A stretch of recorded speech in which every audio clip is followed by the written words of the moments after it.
We will hear argument first this morning in Case 22-277, Moody versus NetChoice. Mr. Whitaker. Mr. Chief Justice, and may it please the Court. Internet platforms today control the way millions of Americans communicate with each other and with the world. The platforms achieved that success by marketing themselves as neutral forums for free speech. Now that they host the communications of billions of users, they sing a very different tune. They now say that they are in fact editors of their user speech, rather like a newspaper. They contend that they possess a broad First Amendment right to censor anything they host on their sites, even when doing so contradicts their own representations to consumers.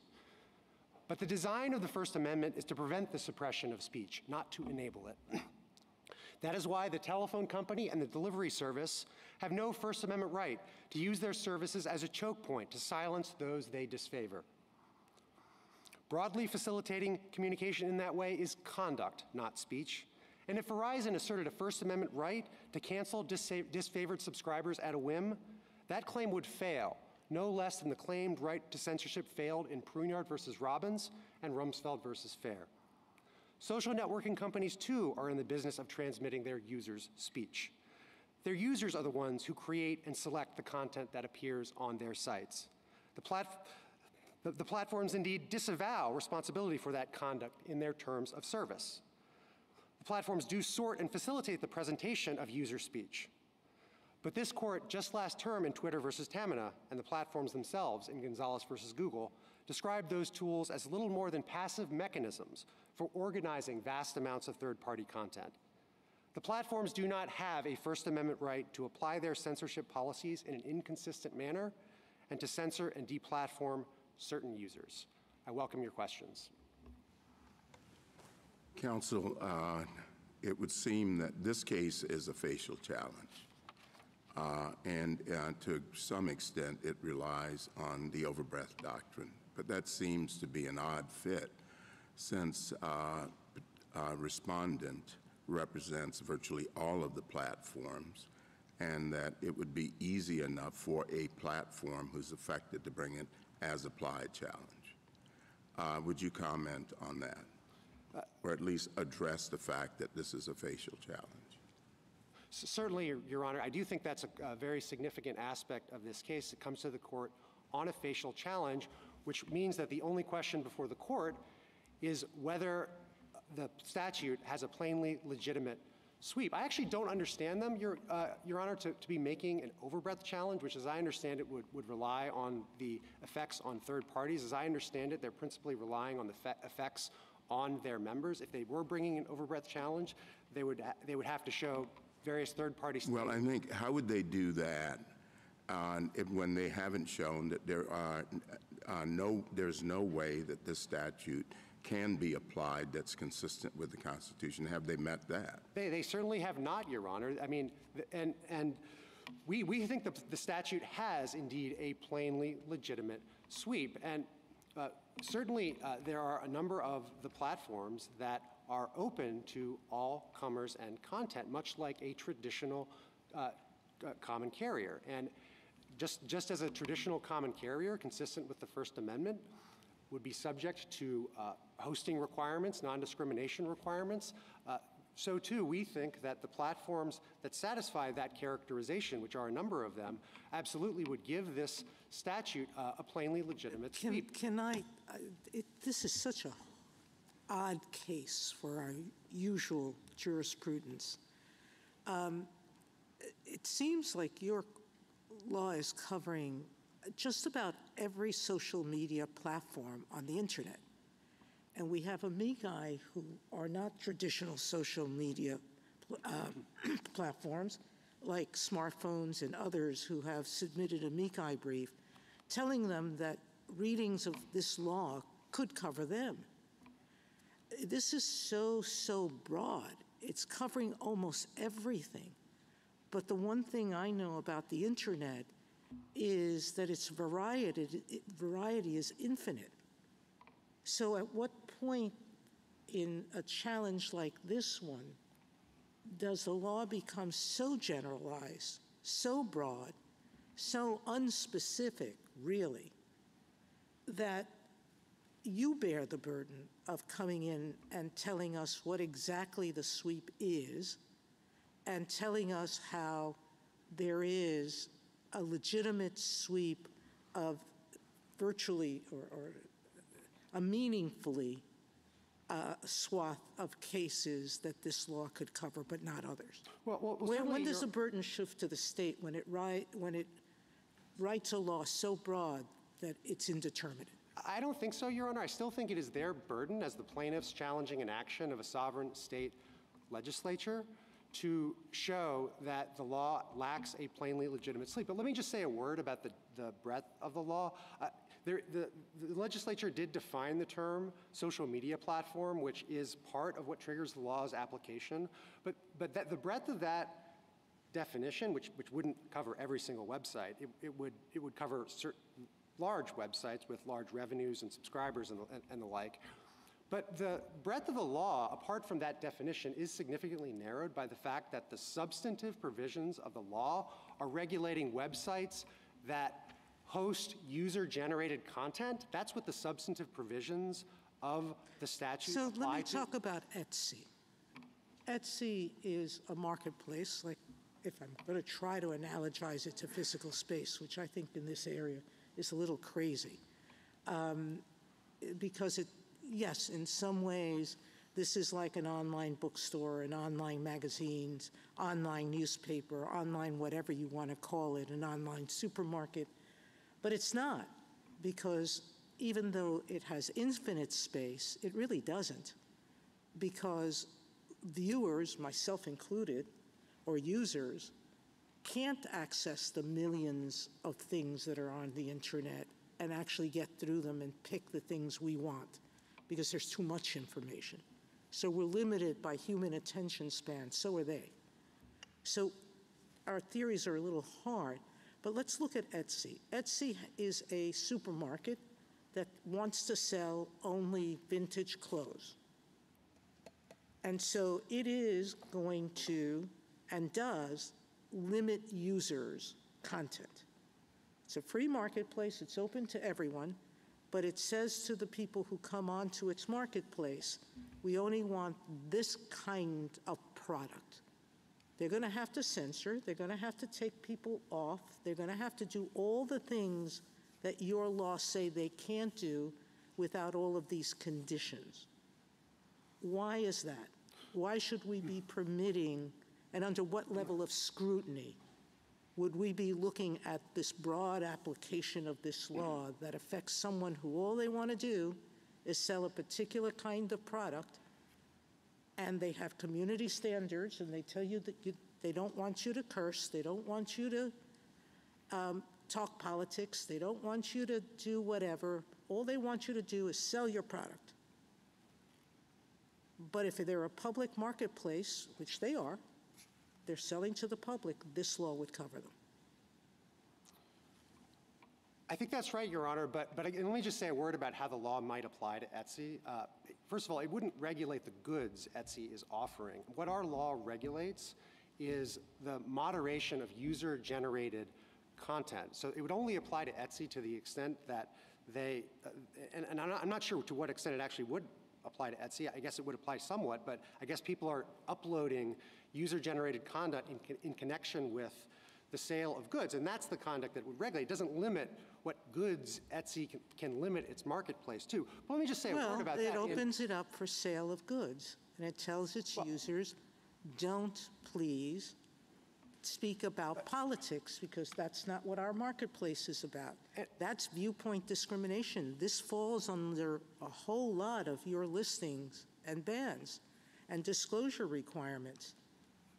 Why are we imposing that on something like this? Well, in Pruneyard versus Robbins, Your Honor, this court held that the state of California could regulate the speech hosting activity of a shopping mall, which was hosting speech as an incident to... But not inside the stores. We said that they could come, but if they go inside the store, we didn't say anything that free speech, that someone could stand on a platform in the middle of the store and scream out their political message. We said the common areas where we're permitting others to speak, we're going to let this particular speaker speak anything he or she wants. That's why I'm afraid of all of these common law rules that you're trying to analogize to. Well, Your Honor, I do think Etsy is similar insofar as it is, in fact, hosting speech and some expression as an incident to some other commercial enterprise. And I think that, if anything, makes Etsy's speech interests even weaker than the social. Counsel, you began your presentation with talking about concerned about the market power and ability of the social media platforms to control what people do. And your response to that is going to be exercising the power of the state to control what goes on the social media platforms. And I wonder, since we're talking about the First Amendment, whether our first concern should be with the state regulating what we have called the modern public square.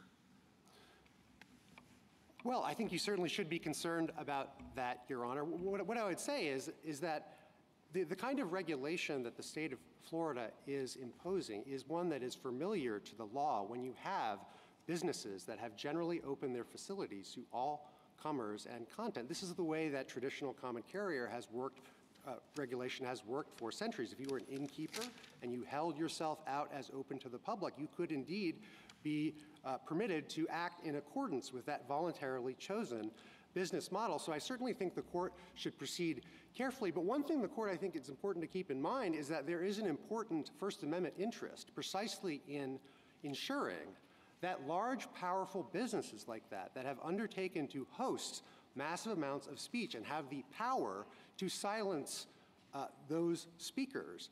The state has an interest, a First Amendment interest, in promoting, in ensuring the free dissemination of ideas. Is there any aspect of social media that you think is protected by the First Amendment?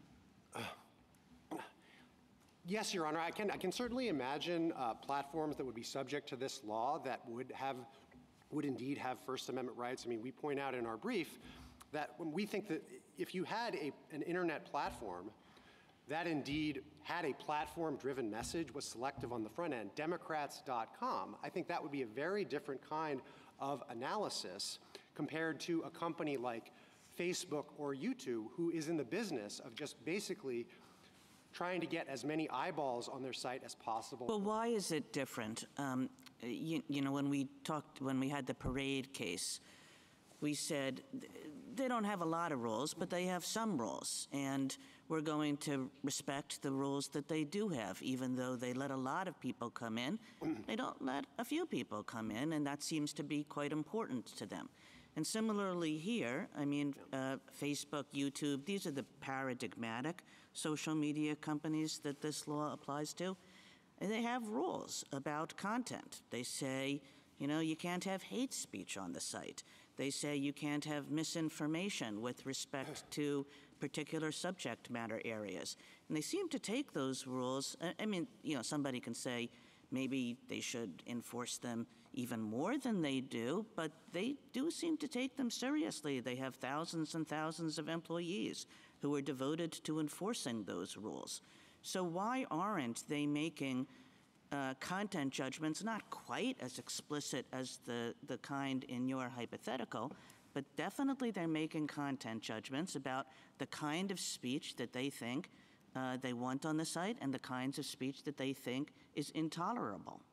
Well, there's a lot in there, Your Honor. Maybe I can start with the Hurley case. I mean, I think what was going on in Hurley, I think, is that you had a parade.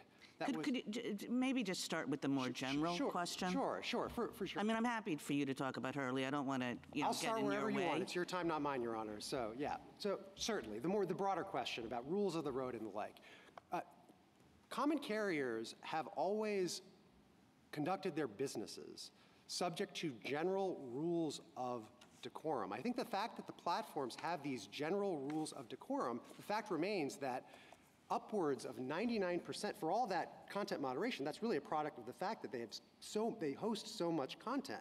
But the fact remains that upwards of 99% of what goes on the platforms is basically passed through without review. Yes, they have spam filters on the front end and the like, and that's not But that meaningfully— 1% seems to have gotten some people extremely angry. You know, the 1% that's like, we don't want Well— anti-vaxxers on our site, Sure. or we don't want insurrectionists on our site.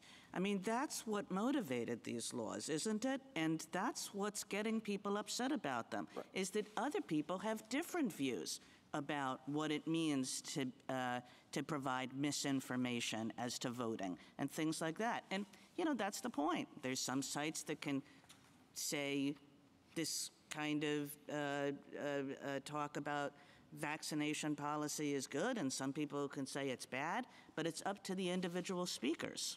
The fact that some people are angry about the content moderation policies doesn't show that is their speech. And my friends talk about their advertisers. Well, we don't know whether the advertisers think it's their speech or whether they just disagree with the speech. And their advertisers and people who are angry with speech don't get a heckler's veto on Florida's law. But even more broadly than that, I mean, we know that the fact that a hosting decision is ideologically charged and causes controversy can't be the end of the game, because I think Rumsfeld versus Fair would have had to come out the other way then, because in Rumsfeld, certainly the law schools there felt very strongly that the military were being bigots, and they didn't want them on campus. And yet this court did not look to the ideological controversy surrounding those decisions. Instead, it looked at, objectively, whether the law schools were engaged in inherently expressive conduct. Well, it looked at the fact that the schools were getting money from the federal government, and the federal government thought, well, if they're going to take our money, they have to allow military recruiters on the campus. I don't think it has much to do with the issues today at all. Well, Mr. Chief Justice, it's difficult for me to argue with you very much about what Rumsfeld versus Fair means, but let me just take a crack, because I mean, I think as I read your opinion for the court, you didn't rely actually on the funding aspect of the case to reach the conclusion that what was going on there was not First Amendment protected conduct. You were willing to spot them that the question would be exactly the same if it were a direct regulation of speech as opposed to a funding condition. So I absolutely think that the analysis in that case directly speaks to this. And just can I ask you about a different precedent, about what we said in Buckley, and this picks up on the Chief Justice's earlier comment about government intervention because of the power of the social media companies. And it seems like in Buckley in 1976, in a really important sentence in our First Amendment jurisprudence, we said that the concept that the government may restrict the speech of some elements of our society in order to enhance the relative voice of others is wholly foreign to the First Amendment, end quote. And that seems to be what you responded with to the Chief Justice. And then in Tornillo, the court went on at great length as well about the power of then newspapers, and the court said they recognized the argument about vast changes that place in a few hands the power to inform the American people and shape public opinion, and that had led to abuses of bias and manipulation. The court accepted all that, but still said that wasn't good enough to allow some kind of government-mandated fairness, right of reply or anything. So how do you deal with those two principles? Sure, Justice Kavanaugh. Well, first of all, if you agree with me with our frontline position that what is being regulated here is conduct, not speech, I don't think you get into interests and scrutiny and all that. I do think that the law advances the First Amendment interests that I mentioned, but I think the interest that our law is serving, if you did get to a point in the analysis that required consideration of those interests, our interest— Do you agree then, if speech is involved, that those cases mean that you lose? No, I don't agree with that. And the reason I don't agree with that is because the interests that our laws serve are legitimate. And it's hard because different parts of the law serve different interests. But I think the one that sounds in your concern that is most directly implicated would be the hosting requirement applicable to journalistic enterprises. So one provision of the law says that the platforms cannot censor, shadow ban, or deplatform journalistic enterprises based on the content of their publication or broadcast. And that serves an interest very similar to the interest that this court recognized as legitimate in Turner when Congress imposed on cable operators a must-carry obligation for broadcasters. And just as a broadcaster, in what the court said was there was not just a legitimate interest in promoting the free dissemination of ideas through broadcasting, but it was indeed a compelling interest, a highly compelling interest. And so I think the journalistic enterprise provision serves that very similar interest. But there are also other interests that our law serves. For example, the consistency provision, Your Honor, is really a consumer protection measure. It's sort of orthogonal to all that. The consistency provision, which is really the heart of our law, just says to the platforms, apply your content moderation policies consistently. Have whatever policies you want, but just apply them consistently. Because the government applies such a policy to publishing houses and printing presses and movie theaters about what they show, bookstores, newsstands. In other words, be consistent in what kinds of content you exclude. Could that be done? I don't think so, Your Honor. And why not? Well, I think that there is the consumer, here the social media platforms, their terms of service, their content moderation policies are really part of the terms under which they are offering their service to users. I don't think that really, that paradigm really fits in what Your Honor is talking about. But look, we certainly agree that a newspaper, a book, and a bookstore is engaging in inherently expressive conduct. And our whole point is that these social media platforms are not like those. And but doesn't it depend on exactly what they're doing? I mean, I guess the hard part for me is really trying to understand how we apply this analysis at the broad level of generality that I think both sides seem to be taking here. I mean, you say what is being regulated here is conduct, not speech. Well, I guess maybe if you're talking about Facebook's news feed feature, but there are lots of other things that Facebook does that, that might be speech, but then there might be other things that Facebook does that doesn't qualify as speech. So don't we have to drill down more in order to really figure out whether or not things are protected? Actually, I don't think so. I think that precise ambiguity strongly favors our position, Your Honor, because in the posture of this facial challenge, all you need to look at is whether there are at least some activities. No, but no. I guess what I'm saying is you mentioned the Pruneyard case, or the Fair case, excuse me. I mean, we didn't say that law schools, as a categorical matter, are, always engaged in unprotected speech. We looked at the particular thing. This was a fair, and, the law school was saying we don't want these certain entities in it. I hear you suggesting that we can just say, Facebook is a common carrier and therefore everything it does qualifies as conduct and not speech.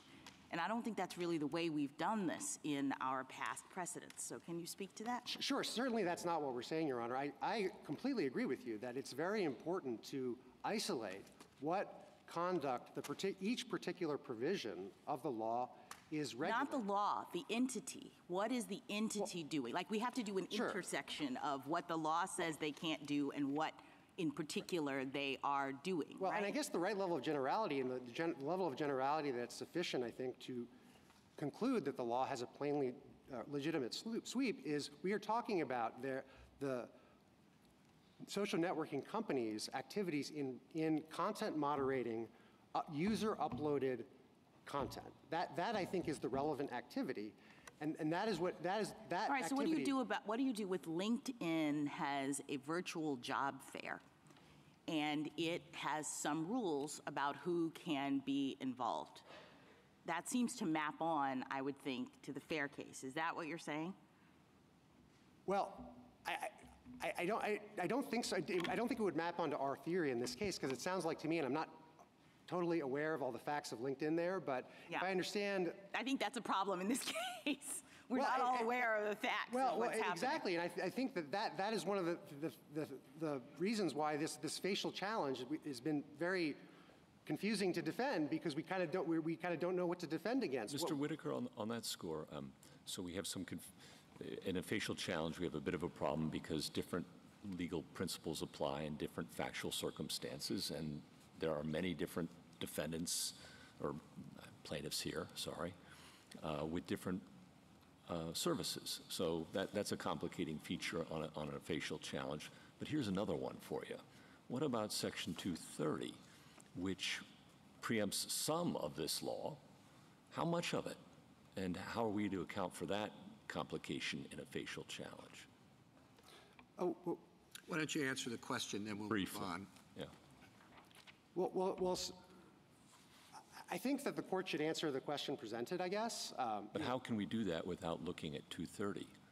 Well, because I don't think that there's any, some of this was briefed at the cert stage, Your Honor. I don't think that the Section 230 C2 preemption question is really going to dispose of the case. The district court actually reached the Section 230 issue, but concluded that it still had to reach the constitutional issue anyway. I'll get back to this in my turn. Thank you. Thank you, Counsel. Justice Thomas, anything further? Mr. Whitaker, could you give us your best explanation of what you perceive the speech to be in this case, or alleged to be in this case? Well, as I understand their contention, it's this idea that the platforms in having content moderation policies are somehow creating a welcoming community, I guess. It seems to me at that level of generality, that can't really be a cognizable message. That seems to me more like a tautology than a message. Basically, we want the people on our sites that we want. And I think at that level of generality, certainly the Pruneyard case would have to come out the other way, because in Pruneyard, the mall certainly wanted to ban leafleting because it wanted to create a certain environment. And yet this court said that they did not have a First Amendment right to do that. I think what I was more interested in is, we're using broad terms like content moderation, and throughout the briefs you have shadow banning, deprioritizing, and all sorts of things. And I guess with these facial challenges, I always have a problem that we're not talking about anything specific. And as applied challenge, at least we know what's in front of us and what your interpretation, or at least the state's interpretation of its law is in that case. Now we're just speculating as to what the law means. So I'm just trying to get more specificity as to what the speech is in this case. They are censoring, as far as I can tell, and I don't know of any speech interest in censoring other speech, but perhaps there is something else. Well, I don't think that they do have certainly not a speech interest. I mean, at most, I think that they would have some interest in the allegedly inherently expressive conduct of speech. That way of looking at it, I take it that my friends from the United States agree with, but we do not think they have a message in censoring and deplatforming users from the sites any more than the law schools in FAIR had a message in booting military recruiters off campus. Justice Alito? Did the plaintiffs raise overbreadth below? No, Your Honor. I'm not. I couldn't find the word overbreadth in any of their pleadings. Where in the record should I look to find a list of all of the platforms that are covered by the Florida statute? Well, Your Honor, I'm afraid that doesn't appear in the record, because I think the platforms were fairly cagey about which of their members they thought the statute applied to. The record only contains 3 platform-specific declarations: Etsy, Facebook, and YouTube. So that's part of the problem in this case, is that we don't have a sense of the record has not been fully developed to answer that question. So we're kind of litigating in the dark here, and this was litigated on a preliminary injunction at breakneck speed without the state having a chance to take discovery, and that's part of the reasons why some of these questions are difficult to answer. Well, I'll ask Mr. Clement that question too. As to the platforms that are covered, where in the record would I look to find a list of all of the functions that those platforms perform? I'm not aware in the record, Your Honor, of an all-encompassing list of all the functions the platforms perform. There certainly are, as I mentioned, 3 platform-specific declarations, also some more general declarations that talk about some of their members more generally, but it's not sort of all in one place. I apologize, Your Honor. Does your law cover any websites that primarily or even exclusively engage in non-expressive conduct?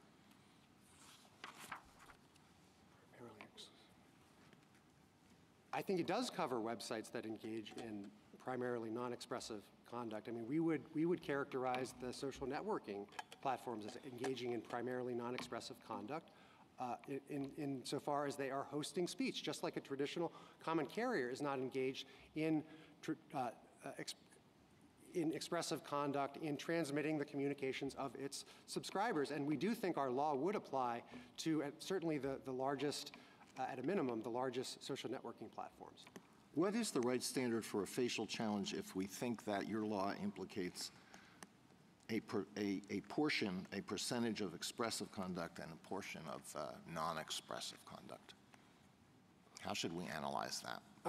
I think that you would, So we need a numerator and a denominator there, I think. What would they be?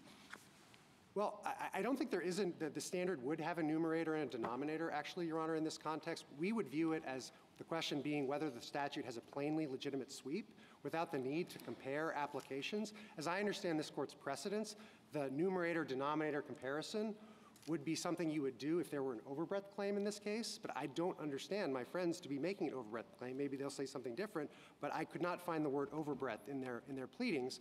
In the Texas case, they do have a footnote suggesting that they made an overbreadth claim in the alternative. Thank you. Justice Sotomayor? Justice Kagan? I just want to sort of understand your position, and I want to narrow this to the paradigmatic social media companies, sort of news feed postings, Facebook, YouTube, Twitter/X. So suppose that that I say, just take this as a given. All right, you can argue with the facts, but don't. Suppose that I say, for the most part, all these places say we're open for business. Post whatever you like, and we'll host it. But there are exceptions to that, and clearly content-based exceptions, which the companies take seriously. So let's say they say we think that misinformation of particular kinds is extremely damaging to society. Misinformation about voting, misinformation about certain public health issues. And so, too, we think that hate speech or bullying is extremely problematic. And so we are going to enforce rules against this. They're only going to apply to a small percentage of the things that people want to post. For the most part, they're open for business. But we are serious about those content-based restrictions, all right? So in that world, why isn't that a classic First Amendment violation for the state to come in and say we're not going to allow you to enforce those sorts of restrictions, even though, you're basically, it's like an editorial judgment. You're excluding particular kinds of speech. Well, Your Honor, I think I take your hypo to be assuming that it's First Amendment protected activity, and I think that what you would do in that instance, you would have to run intermediate scrutiny under Turner, and the analysis regrettably— So don't say what I take it to be First Amendment activity. I mean, do you take it to be First Amendment activity? No, that's our whole point. I mean, again— Even though they're saying, yeah, we are a big forum for lots of messages, but not for those kinds of messages. We want to exclude those kinds of messages. Why isn't that First Amendment a First Amendment judgment? I mean, I think the court held otherwise, I think, in Pruneyard, because there was an editorial policy against leafleting, too. And again, I don't— No, that was just about leafleting, and the mall owner didn't have any expressive views. I'm taking as a given that these, the YouTube or Facebook or whatever, has expressive views. There are particular kinds of expression defined by content that they don't want anywhere near their site. But I think, Your Honor, you still would have to look at the objective activity being regulated, namely censoring and deplatforming and ask whether that expresses a message. And because they host so much content, an objective observer is not going to readily attribute any particular piece of content that appears on their site to some decision to either refrain from or to censor or deplatform. Do you think so as to this, this is a real world example, Twitter users one day woke up and found themselves to be ex-users, and the content rules had changed, and their feeds changed, and all of a sudden they were getting a different online newspaper, so to speak, in a metaphorical sense, every morning. And a lot of Twitter users thought that was great, and a lot of Twitter users thought that was horrible, because in fact there were different content judgments being made that was very much affecting the speech environment that they entered every time they opened their app. Your Honor, that does, respectfully, that does not answer whether they have a message in their censorship, any more than, I'm sure people objected, again, quite strenuously to the fact that the law schools were permitted to interview on campus. I'm sure people wanted to ban leafleting at the mall in Pruneyard, and that does not give them a message in that. And I think the reason for that is if they are not carefully selecting the content in the newspaper, they don't have a message in the existence, in the mere existence of the content on the site. Thank you, General. Justice Gorsuch? Just wanted to give you a chance to finish up on the Section 230 point. I think it's Section 6 of your law that says that the law is not enforceable to the extent it conflicts with Section 230. Sure.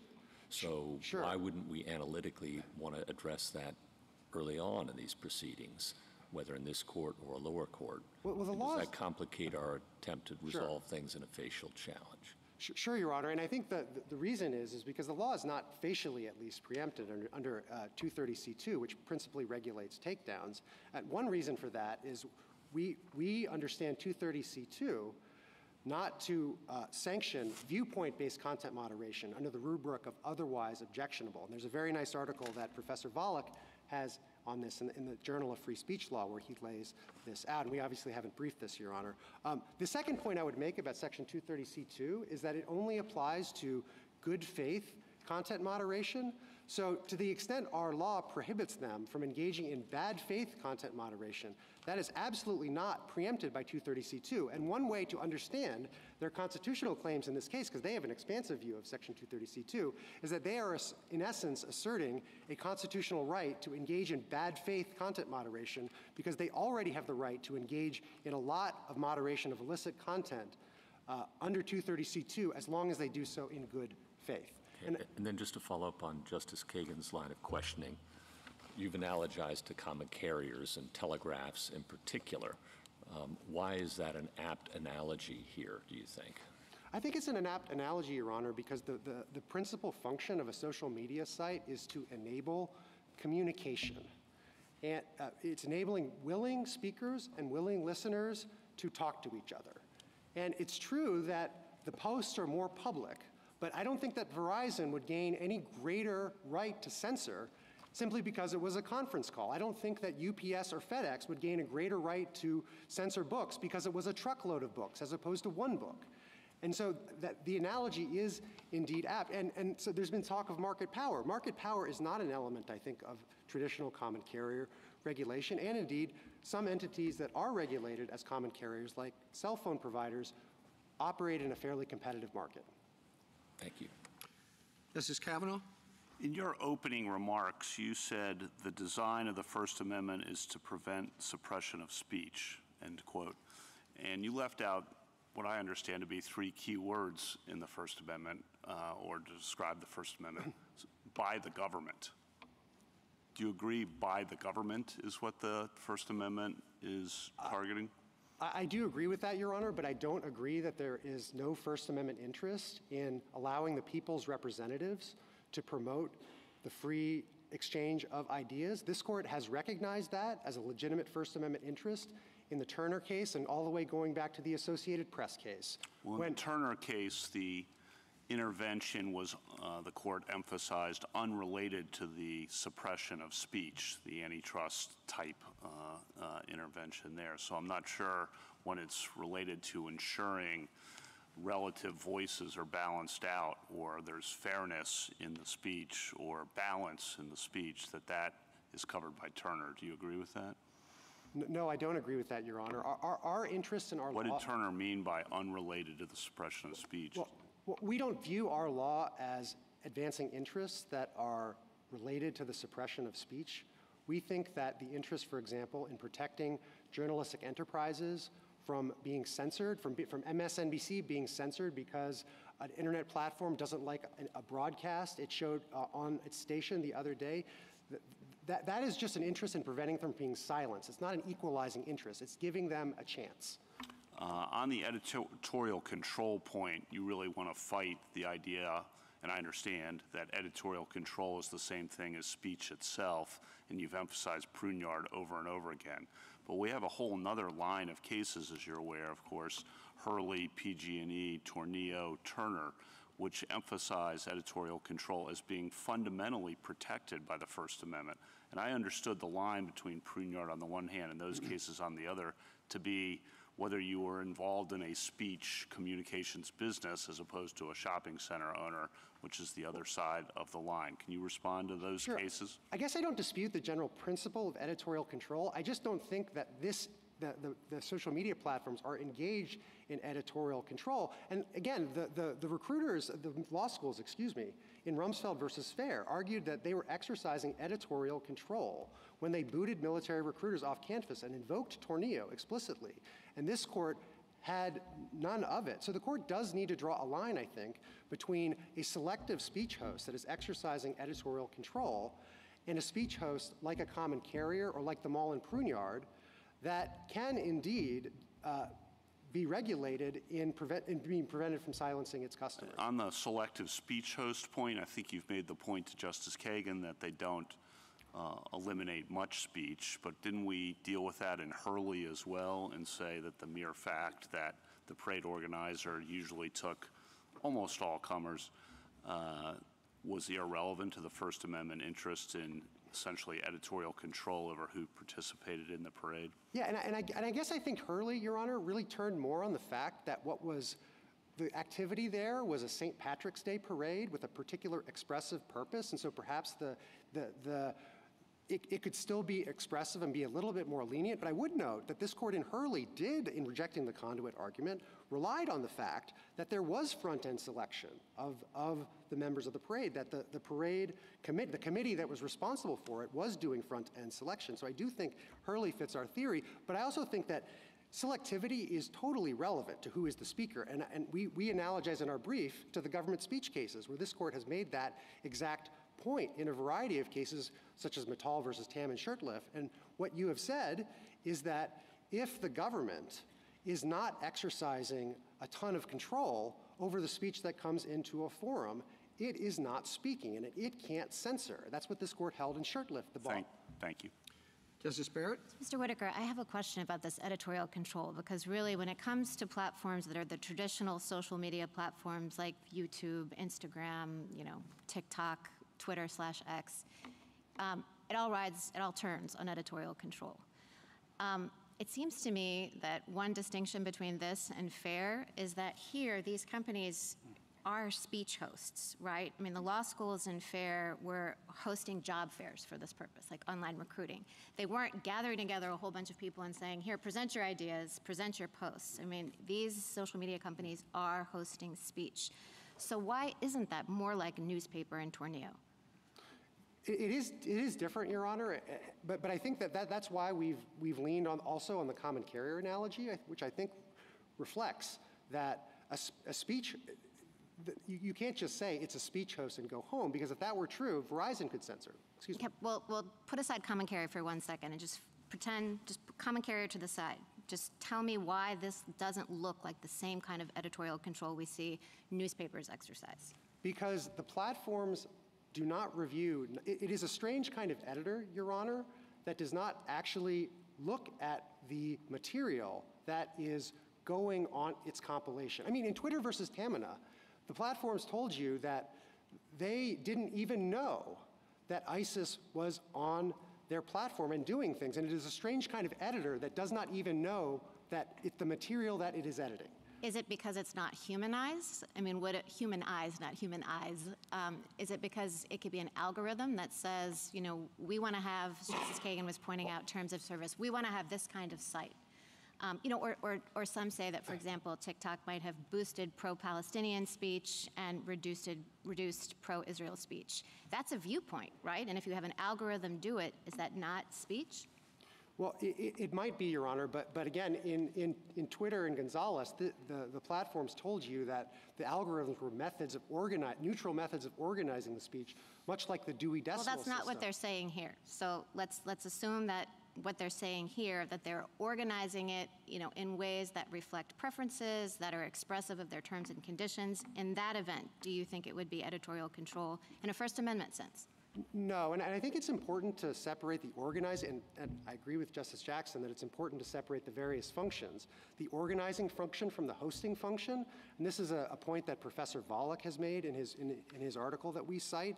I mean, simply because they are required to host certain speech, that does not actually meaningfully prevent them from organizing that speech. So I think the court has to separate out regulation of the organization from simply preventing them from censoring. And the reason, Your Honor, it is different from a newspaper, I think, is two principal points. First, we've been talking a lot about selection, but second, space constraints. Space constraints are something that this court in Fair and in Tornillo relied on as one factor that is relevant. And the social media companies don't have any space constraints, which means that a requirement to host an additional piece of content is a relatively less.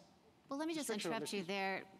I mean, Justice Sotomayor pointed out that even though there may not be physical space constraints, there are the constraints of attention, right? They have to present information to a consumer in some sort of organized way, and that there's a limited enough amount of information that the consumer can absorb it. And don't all methods of organization reflect some kind of judgment? I mean, could Florida enact a law telling bookstores that they have to put everything out by alphabetical order and that they can't organize or put some things closer to the front of the store that they think, you know, their customers will want to buy?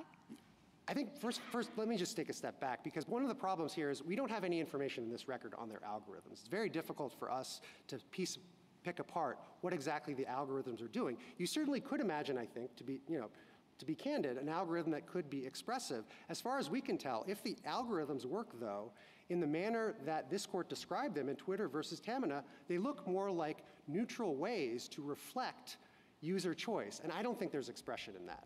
Now, you can imagine a different kind of algorithm. If it were possible to have an algorithm made a website look like a newspaper, that would be different. But again, I think the question of organization is analytically distinct from the separate question of whether they can be regulated in their hosting and censorship. Okay, so your argument that it's not expressive entirely depends on the hypothesis that the sorting and feed functions are solely some sort of neutral algorithm that's designed to user preference and that they reflect no kind of policy judgment based on the platform itself. No, not at all, actually, Your Honor, because I think that preventing them from censoring does not meaningfully preclude them from organizing. If they're required to carry a piece of content, they can organize it however they want, generally. I mean, there are prohibitions on shadow banning and the like, but they can generally organize it however they want.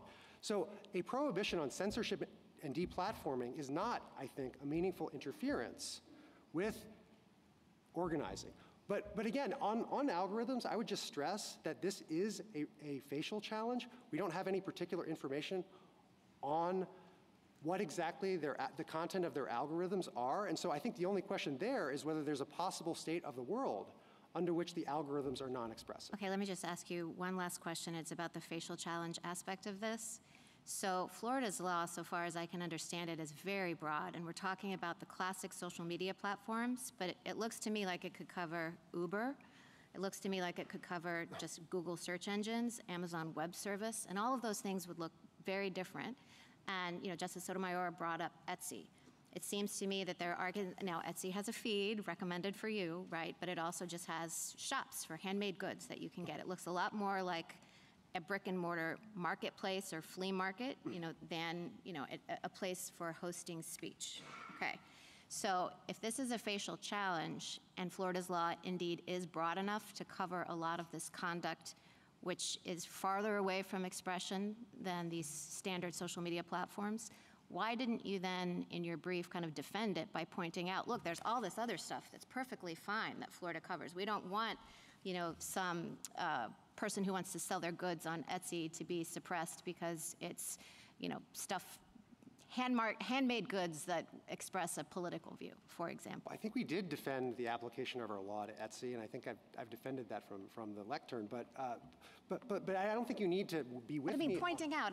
I can sit here and think of all kinds of applications of this law that really wouldn't hit expression. But I just don't understand you to have been defending the law in that way, as opposed to countering the argument that the platforms are not engaged in expression. We're making both arguments, Your Honor, to be clear. As I was discussing with Justice Sotomayor, we view Etsy as not having a significant expressive interest in applying its content moderation policy. So is that enough to just make this whole thing fail, I guess is my question. Yes, if I we'd think it agreed is. with you that Etsy, it's fine for it to apply to, or Uber, it's fine, the Amazon Web Services, if we agreed with you of all that, is that enough to just say, well, then this facial challenge can't succeed? Yes, because that would give the law a plainly legitimate sweep. And that's all the court needs to address here, to reject the facial challenge. Thank you. Justice Jackson? So I feel like there's a lot of indeterminacy in this set of facts and in this circumstance, as Justice Alito tried to, I think, illuminate with his questions. We're not quite sure who it covers. We're not clear exactly how these platforms work. One of the things I wanted to give you the chance to address is the lack of clarity about what the statute necessarily means. You've given a couple of, you've talked about the consistency provision, for example, and you've represented what you think it means, but we don't have a state court determination interpreting that provision, do we? You do not, Your Honor. In fact, the law was not allowed to go into effect, so the Florida courts have not had an opportunity to construe this statute at all. And I think that counsels strongly in favor of rejecting the facial challenge, because this court has considered, in the Washington State Grange case, the fact that the state courts have not had an opportunity to construe a state law that's being attacked on its face as a reason to reject a facial challenge. Can I ask you, do you think this statute could be susceptible to multiple interpretations? I mean, I can imagine even the consistency provision, what does it mean that they have to do this consistently? They have to apply the same standards, or it has to substantively result in the same level of preference? I could imagine you could interpret that both more narrowly or broadly. There certainly may be some interpretive questions, Your Honor. On that point, I don't think there is any ambiguity. And let me just read to you what the consistency provision says. It says a social media platform must apply censorship, deplatforming, and shadow banning standards in a consistent manner among its users on the platform. And the censorship, deplatforming, and shadow banning standards are the things that the social media company must, under a separate provision of the law, publicly disclose, which was a disclosure requirement that the 11th Circuit upheld. Yes, I understand. I mean, I appreciate that Florida's position is that our law is perfectly clear. But I think that language I just read to you, I think, makes clear that the baseline for comparison is not some abstract notion of fairness. All right, well, let me ask you this about that. All right, so let's assume we get to the point, we disagree with you about whether or not expressive activity is covered, and we're actually applying or trying to determine which standard applies, that is, level of scrutiny. What I'm a little confused about is how we evaluate, for example, the 30-day restriction with respect to determining whether it's content-based or content-neutral. I appreciate that on its face it doesn't point to a particular type of content, but I suppose it's applied in reference to content, right? I mean, that restriction is a regulated entity can only change its rules, terms, and engagements once every 30 days, but we would have to look at what it was before and what it is now to determine if there's a change. So is that a content-based restriction or not? So certainly not. I mean, this court held a couple terms ago in the City of Austin case, just that simply because a regulation requires consideration of content doesn't make it content-based. And there's nothing on the face of that provision that targets any particular message of the platforms. And I think just to zoom out a little bit on the 30-day provision, I mean, that provision is really an adjunct to the consistency provision, as I understand it. And the point of it is that it wouldn't do much good to require the platforms to apply their policies consistently if they could just sort of constantly change them. And that, I think, is the point. I understand, but in the application of even the consistency provisions to determine whether they're not doing it consistently, aren't we also looking at content to some extent? I mean, I think it's not necessarily as easy as it might seem to determine whether or not these provisions are actually content-based or content-neutral. Well, again, I don't think the fact that it requires consideration of content makes it content-based. I think you would look at whether that it's targeting some kind of a message of the platform. And there's nothing on the face of the 30-day provision that does that, Your Honor. Thank you. Thank you, counsel.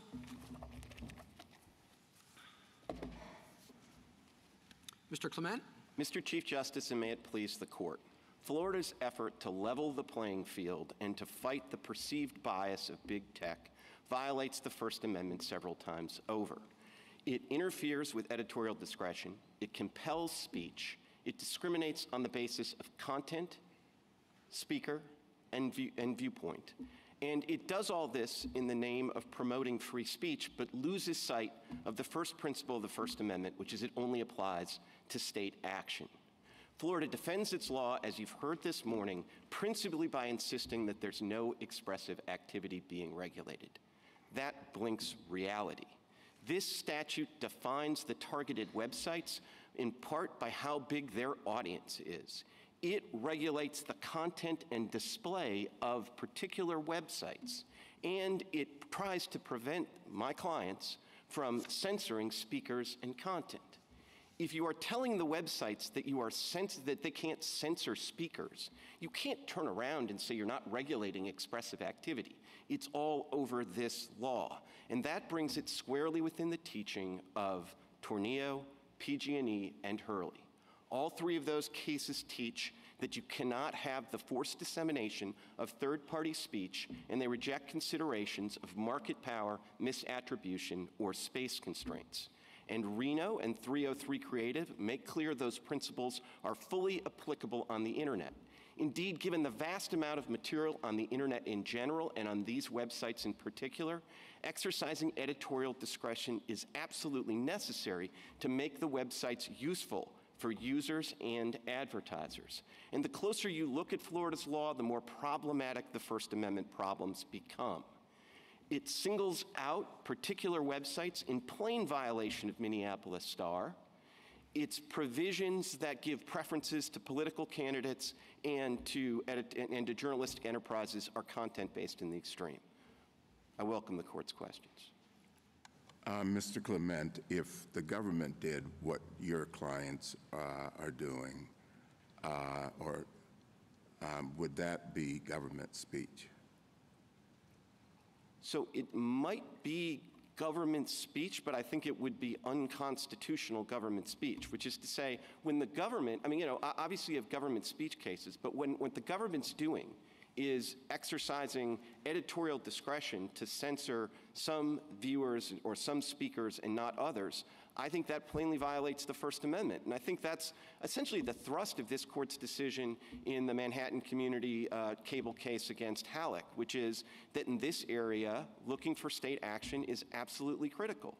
There are things that if the government does is a First Amendment problem, and if a private speaker does, we recognize that as protected activity. Mr. Clement, Can you give me one example of a case in which we have said the First Amendment protects the right to censor? So I don't know that the Court used that particular locution, Justice Thomas, but I think that is the thrust of Hurley, that is the thrust of PG&E, that is the thrust of Tornillo. In all of those cases, a private party did not want to convey and disseminate the speech of a third party. And in every case, the government said, no, we have some really good reason here why this private party has to disseminate the message of a third party. And I've been fortunate or unfortunate to have been here for most of the development of the internet. And the argument under Section 230 has been that you're merely a conduit, which that was the case back in the 90s and perhaps the early 2000s. Now you're saying that you are engaged in editorial discretion and expressive conduct. Doesn't that seem to undermine your Section 230 arguments? With respect, Justice Thomas, I mean, obviously you were here for all of it. I wasn't here for all of it. But my understanding is that my clients have consistently taken the position that they are not mere conduits. And Congress, in passing Section 230, looked at some common law cases that basically said, well, if you're just a pure conduit, that means that you're free from liability. But if you start becoming a publisher by keeping some bad content out, then you no longer have that common law liability protection. And as I understand 230, the whole point of it was to encourage websites and other regulated parties to essentially exercise editorial discretion, to keep some of that bad stuff out of there. And as a result, what Congress said is they didn't say, and you're still a conduit if you do that. No, it said you shouldn't be treated as a publisher, because Congress recognized that what my clients were doing would, in another context, look like publishing, which would come with the kind of traditional defamation liability, and they wanted to protect them against that precisely to encourage them to take down some of the bad material that, if these laws go into effect, we'd be forced to convey on our websites. Mr. Clement, can I ask you about the facial nature of this? Because my understanding is that to strike down this statute is facially unconstitutional. We would have to conclude that there's no possible way for this law to govern these entities and their conduct. So first, do I have the standard right? With all due respect, I don't think so. In the First Amendment context, as my friend was indicating, the question is whether or not the statute has a plainly legitimate sweep. So it's not the Salerno, if there's one little application somewhere, that's enough to save the statute. But I mean, whose burden is that? I thought it was your burden to say that this statute, in almost all of its applications, or in most or a substantial number or something, would be unconstitutional in order to get it facially stricken. So two things, Your Honor. I think our burden would be our burden to say that this statute doesn't have a plainly legitimate sweep. In fact, it is our position, and we did make this argument below and succeeded, that this statute actually has no constitutional application. And part of that is because none of this statute, at least none of the part that's in front of you today, applies unless you are a covered website. And the website... Wait, I don't understand. I'm sorry. So no application, but we have so many different applications of the law in this situation precisely because it is so broad. So how can you say that? Because the statute only applies to websites that are a handful of websites that meet the viewership threshold or the total sales threshold. And it's not our only argument, obviously, but one of our arguments is you can't regulate expressive activity in that kind of and those websites way. Does the Florida law cover Gmail? The Florida law, I think by its terms, could cover Gmail. All right. So does Gmail have a First Amendment right to delete, let's say, Tucker Carlson's or Rachel Maddow's Gmail accounts if they don't agree with her or his or her viewpoints? They might be able to do that, Your Honor. I mean, that's obviously not something that has been the square focus of this litigation, but lower courts Well, if they don't, then how are we going to judge whether this law satisfies the requirements of either Salerno or overbreadth?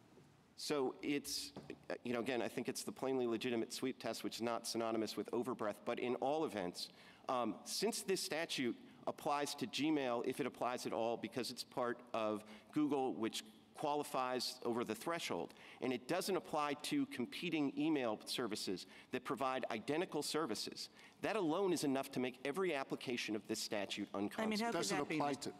Go ahead. How can that be, Mr. Clement? It's not unconstitutional to distinguish on the basis of bigness, right? It is when you're regulating expressive activity. That's what this court said in Minneapolis Star. So the statute in Minneapolis Star was unconstitutional in all its applications. The statute.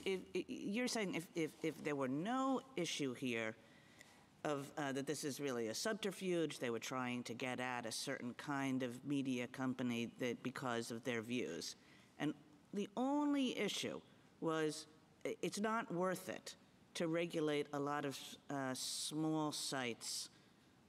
You know, we only want to go after the big sites that actually have many millions of users. You think that's a First Amendment violation?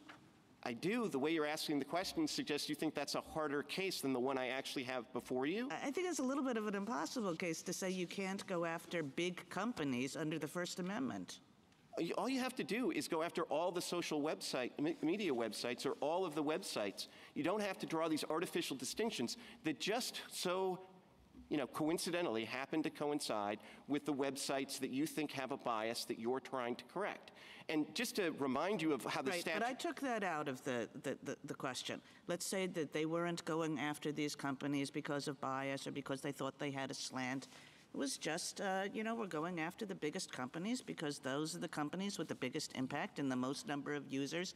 How could that be a First Amendment violation? Because Minneapolis Star says it is, because Arkansas Writers Project says it is, and because if you actually got to analyzing their so-called consumer protection interest, the consumer protection interest would be exactly the same for a website with 99 million global users as it would be with a website with 100 million global users. And so I think there are red flags over all of the distinctions drawn in the statute. And then if you look at the statute more closely, I mean, my goodness, the political candidates provision says that you can't have posts about a political candidate. I can't imagine anything more obviously content-based than that. That's unconstitutional in every one of its applications. Is there any aspect of the service that provided on the social platforms that is not protected under the First Amendment or that is plainly valid under the First Amendment? I think it's all protected by the First Amendment. I mean, obviously... Direct messages?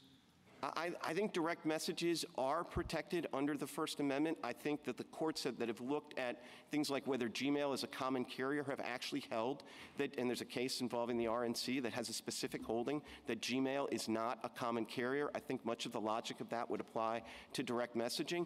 Obviously, if this were a statute that tried to address my clients only to the extent that they operated a job board, this would be a lot closer to fair, and I might have a harder case. So, Mr. Clement, the government says your brief sometimes errs in suggesting that conduit-type activity is always expressive. And direct messages, Gmail, I take it your view then is that providers can discriminate on the basis of political views, religious beliefs, maybe even race? So, Justice Gorsuch, I think you have to distinguish between two things. One is sort of a status-based discrimination, and the other is status as speaker. And so I don't think that our clients could discriminate and say, you can't be on our service, you can't even get access to our service on the basis of race. But in how they use it and their speech. So talking about the content of their speech. Yeah, it has something to do with religion or politics or race.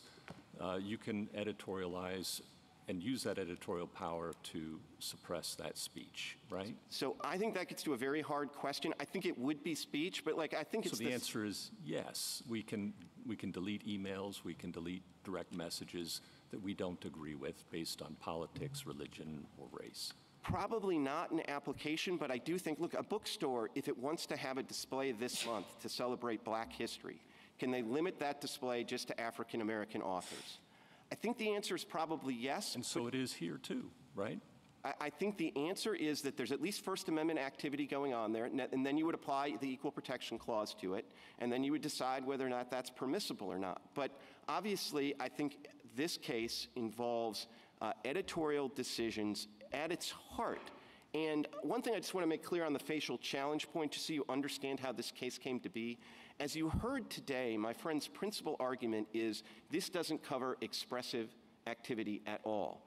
And in the lower court, when we sought a preliminary injunction, they put all their eggs in that basket. And they specifically said, look, we don't want to do intermediate scrutiny at the preliminary injunction stage. So we really only have an argument to resist this preliminary injunction if you hold that this is not expressive activity. And they did the same thing in the 11th Circuit.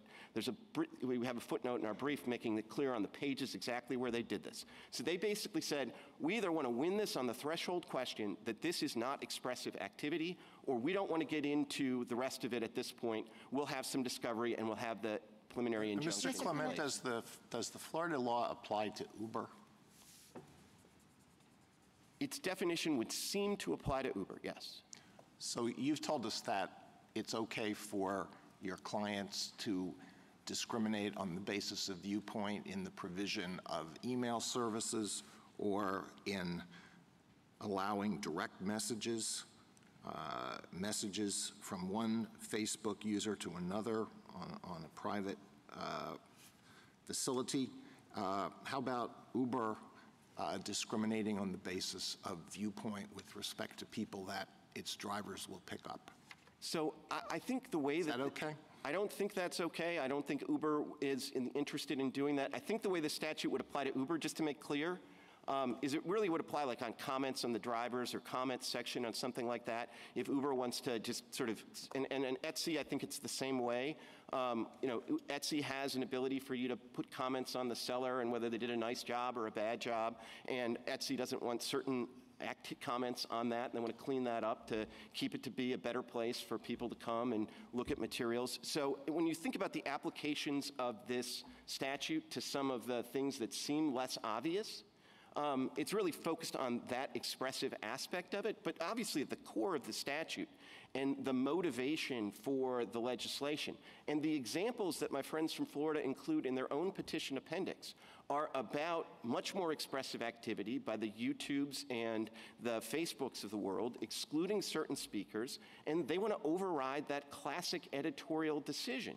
But Mr. Clement, that's one of the things that's hard for me about this case is, let's posit that I agree with you about Facebook and YouTube and those core social media platforms. Don't we have to consider these questions Justice Alito is raising about DMs and Uber and Etsy, because we have to look at the statute as a whole? And I mean, we don't have a lot of briefing on this, and this is a sprawling statute, and it makes me a little bit nervous. I'm not sure I agree with you about DMs and Gmail. Just, it's not obvious to me anyway that they would, that they can't qualify as common carriers. Look, I agree you don't want to decide all of that today, but this is not here on sort of final judgment. It's here on a preliminary injunction. And the question is, do you want this law with all of these unconstitutional applications enforced by every Floridian? So these provisions are enforced by every Floridian being able to go into court and get $100,000 in civil penalties. Now, do you want that completely antithetical law to the First Amendment to go into effect while we sort out all these anterior questions? Or do you want it to be put on hold while we can litigate all of this stuff, and if it turns out there's a couple of applications that are okay, or somebody wants, a briefing just on the question of whether direct mail is a common carrier. Can we escape that in this posture? Absolutely, you can escape that in this posture. You affirm this preliminary injunction, which is in place. If you want to, you can point to the clear litigation judgment that Florida expressly made below, which is, we're not going to get into all of that intermediate scrutiny stuff. We don't want a record on that. We're going to put all our eggs in the expressive activity basket, and they could not have been more clear about that below and in the 11th Circuit. And then you say, this law, which has all of these First Amendment problems, this wolf comes as a wolf, we are going to put that on hold, and then we can sort out some of these tertiary Well, if that's the case, Mr. Clement, to what extent is it the result of your own litigation decisions? You could have brought an as-applied challenge limited to the two platforms that you want to talk about, Facebook and YouTube. But instead, you brought a facial challenge, and you claim that it's also susceptible to analysis under overbreadth. So you had to get a preliminary injunction, you had to show you had a probability of success on your facial or overbreadth challenge. And we did. And you can't now shift and say, it was a good preliminary injunction because it's fine as applied to the platforms I want to talk about, and let's forget about all the other platforms that might be covered. Well, Justice Alito, first of all, we did all that and we won. Second of all— Did you bring an as-applied challenge? No, we didn't bring an as-applied challenge because we think this statute is unconstitutional in all its applications. Exactly. And so you suggested it could be sorted out on remand, but on remand, it's still a facial challenge. It is still a facial challenge. You're right. And so, again, you think all of the applications are unconstitutional. I do, because the definitions are problematic. So there's nothing to sort out on remand. It's done.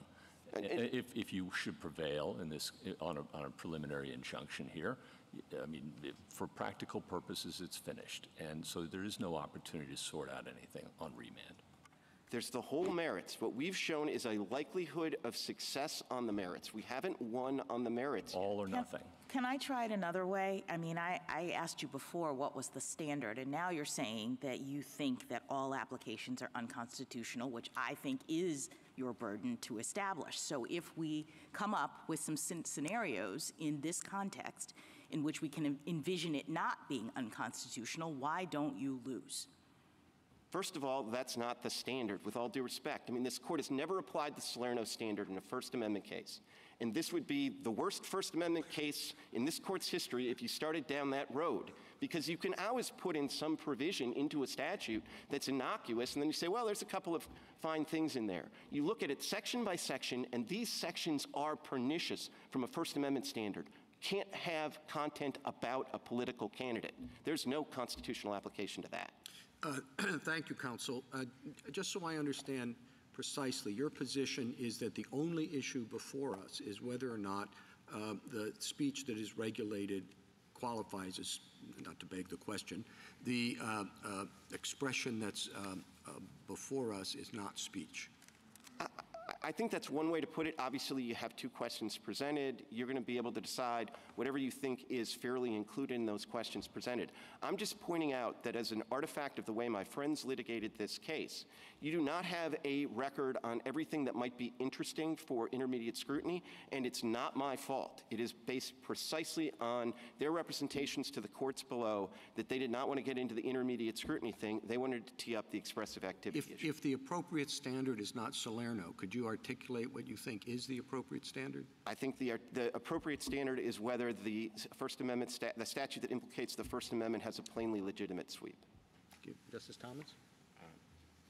Could you again explain to me why, if you win here, it does not present a Section 230 problem for you? If we win here, we avoid Section 230 problems, I think, Your Honor. And the reason is that 230 is a protection against liability. It's a protection against liability because Congress wanted us to operate as publishers. And so it wanted us to exercise editorial discretion. And so it gave us liability protection. But liability protection and First Amendment status don't go hand in hand. I don't think the parade organizer in Hurley was responsible for the parade floats that went into its parade. Historically, newsstands and others aren't responsible for the materials. So I don't think you have to sort of say it's one or the other. I mean, I think the 230 protection stands alone. So what is it that you are editing out that fits under Section 230?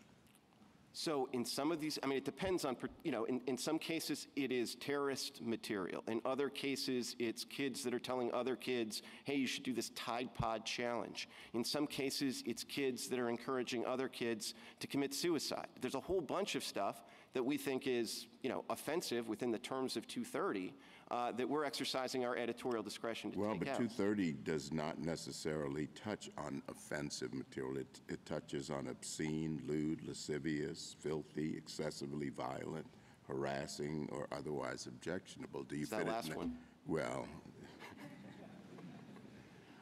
I mean, we can have a fine debate about, the last, sort of, how much of that you use, sort of, what's the Latin for that, of the company you keep and all of that. I mean, we could have that fine debate in some other case, but we would certainly take the position that we're protected in those judgments. Well, I think you'd make that, the AU-STEM doctrine do a lot of work, but let's put that aside. Tell me again exactly what the expressive conduct is that, for example, YouTube engages in when Twitter deplatforms someone. What is the expressive conduct and to whom is it being communicated? So when they, let's say deplatform somebody for violating their terms of use or for continuing to post material that violates the terms of use, then they are sending a message to that person and to their broader audience that How would you know someone's been deplatformed? Is there a notice? Typically, you do get a notice of that, and there's a provision. No, I mean the audience, the other people. Well, they're going to see that they're not there anymore. They're no longer in their feed. Well, but and the message presumably- could be they didn't want to be there anymore. They're tired of it. They're exhausted. Well, and here's the thing. I mean, that message is then going to be carried over in, this isn't just about who gets excised from the platform. It's all about what material people see on their individualized sort of, when they tap into Facebook or Twitter or YouTube. And what they're not going to see is they're not going to see material that violates the terms of use. They're not going to see a bunch of material that glorifies terrorism. They're not going to see a bunch of material that glorifies suicide. Is there any distinction between action or editing that takes place as a result of an algorithm as opposed to an individual? I don't think so, Your Honor. These algorithms don't spring from the ether. They are essentially computer programs designed by humans to try to do some of this editorial function. Well, but what do you do with, say, deep learning algorithm, which teaches itself and has very little human intervention? You still had to have somebody who kind of created the universe that algorithm is going to look at. So who's speaking then? The algorithm or the person? I think the question in these cases would be the Facebook is speaking, that YouTube is speaking, because they're the ones that are using these devices to run their editorial discretion across these massive volumes. And the reason they're doing this, and of course they're supplementing it with lots and lots of humans as well, but the reason they have to use the algorithms, of course, is the volume of material on these sites, which just shows you the volume of editorial discretion. Yeah, and finally, I'm sorry to keep going, Mr. Clement, exactly what are they saying? So, what is the algorithm saying? I don't know. I'm not on any, but what is it saying? It's saying. Is it a consistent message? Usually when we had Hurley, it was their parade, and they didn't want certain people in their parade. You understood that. What are they saying here? They are saying things like Facebook doesn't want pro-terrorist stuff on our site. We're not talking about terrorists here. Well, those terrorists aren't complaining about it. Well, I think actually we are talking about terrorism here, because I think if these laws go into effect. But I thought that was a crime. I mean, as I understood Florida, they said that the one provision in the act says nothing that's inconsistent with Section 230. It seems to me that it is consistent with Section 230. So, Your Honor, it is. There are things like if you have a video on how to build a bomb to blow up, a church or something, maybe that's prohibited by sort of, that kind of illegality provision. But if there's something glorifying the attacks of October 7th, and one of these companies wants to keep that off of the sites, or is there something on there that they want to, that sort of glorifies sort of incredibly thin teenage bulimia, and they want to keep that off their site, they have the right to do that, and that's an important message. And just like in Hurley, the message that they are sending is a message about what they exclude from their forum. Justice Alito? There's a lot of new terminology bouncing around in these cases, and just out of curiosity, and one of them is content moderation. Could you define that for me? So, look, content moderation to me is just editorial discretion. It's a way to take all of the content that is potentially posted on the site, exercise editorial discretion in order to make it less offensive to users and advertisers. Is it anything more than a euphemism for censorship? I want to just ask you this. If somebody in 1917 was prosecuted and thrown in jail for opposing U.S. participation in World War I, was that content moderation? So if the government's doing it, then content moderation might be a euphemism for censorship. If a private party is doing it, content moderation is a euphemism for editorial discretion. And there's a fundamental difference between the two. For editorial discretion, are you affirmatively saying, never mind, no further questions. Justice Sotomayor? Mr. Clement, I'm now sort of trying to take all of this in. And I think that I came into this very differently than you have. I came into this thinking there are different functionalities by websites. So some host news, like the news feed in Facebook. Some host, like Justice Barrett was talking about, and others, Gmail, or where they're just letting people contact each other, direct messaging. And I was thinking that since I think rightly this law seems to cover all of that, that it's so broad, but that it might have some plainly legitimate sweep. It might be okay to require direct messaging to give you notice, to be consistent, to pay attention to the 30-day registration. Some of these provisions might be okay for those functions. But you're saying to me that's not true. Can you articulate very succinctly why you think at this stage on a facial challenge that we can say there is no plainly legitimate sweep, that this particular law, after we sort it all out below, will still survive? Now, I think the court below said, and you try to take that out from Justice Kagan's answer, maybe I don't want to, okay? Is it because this law was passed with viewpoint discrimination in mind? That's what the court below said. The court below said that, and that would be a sufficient basis to take out the whole law. The law is also shot through with content-based provisions. I think that's enough to take out the whole law. It also, the entire law, every provision we challenge is speaker-based in its limited reach.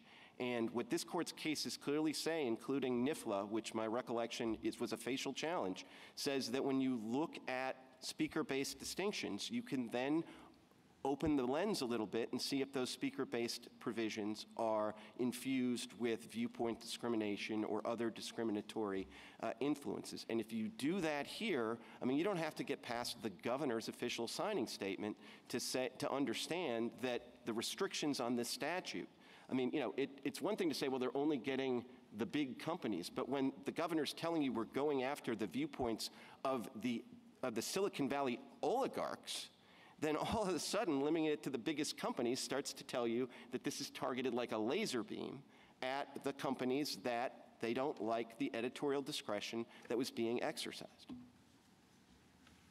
Justice Kagan? I mean, let me ask the same kind of question in a different way. Suppose that instead of this law, you had a law that was focused, it excluded the kind of curated news feeds where your argument about editorial discretion sort of leaps out.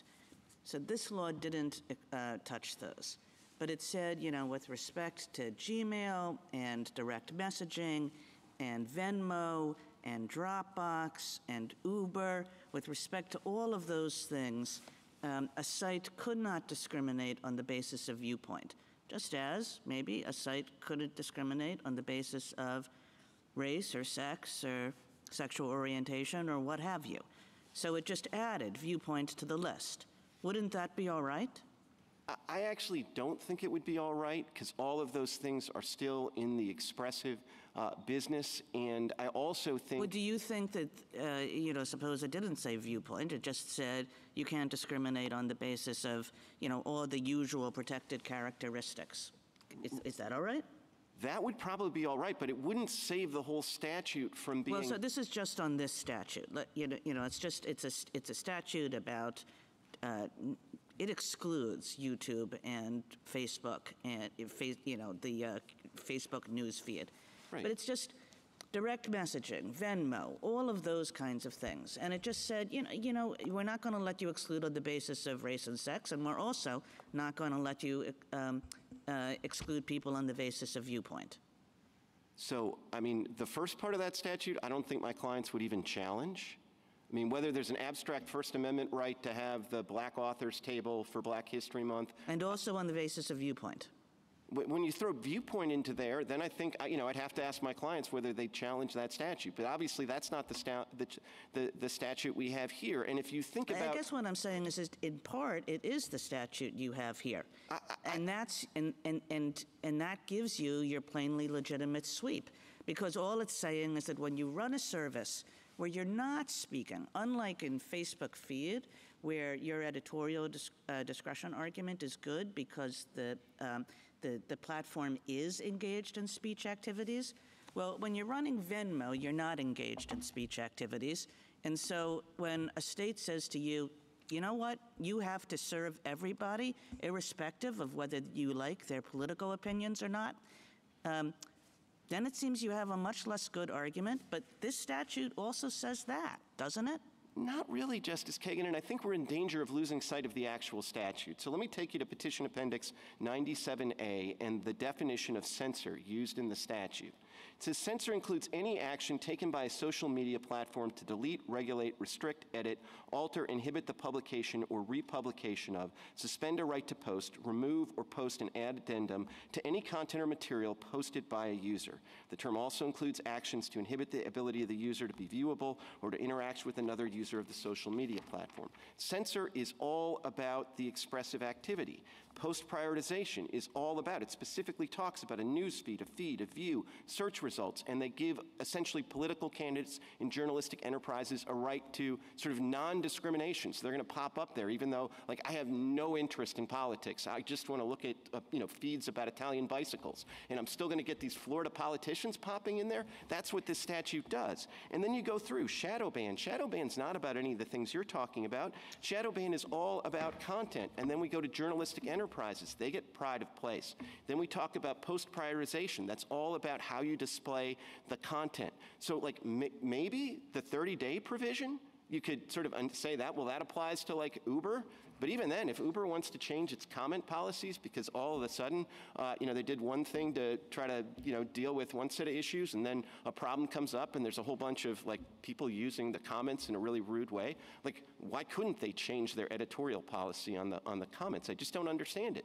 And then all of the duty to explain provisions, the duty to explain provisions are all driven by decisions to exclude content. And that happens 1 billion times a quarter at YouTube. So that's a crushing blow. It has nothing to do with some of the other things you're talking about. Thank you. Justice Gorsuch, Justice Kavanaugh. I just pick up on the word censorship because I think it's being used in lots of different ways. So when the government censors, when the government excludes speech from the public square, that is obviously a violation of the First Amendment. When a private individual or private entity makes decisions about what to include and what to exclude, that's protected, generally, editorial discretion, even though you could view the private entity's decision to exclude something as, quote, private censorship. Absolutely. That was the whole thrust of this court's decision in Halleck. And I suppose the Hurley case might have been a completely different case if that was an official City of Boston parade and the City of Boston decided to exclude the group. The whole reason that case came down the way it did unanimously is because it was a private organization exercising its First Amendment right to say we don't want glib in our parade. How does 303 fit into that? Well, I think 303 is just further evidence that, obviously, I think 303, where 303 is most relevant, is that, Colorado in that case tried to rely on fair, much the way my friends here rely on fair, and this court made clear in 303 creative, no, it doesn't work that way. This is expressive activity.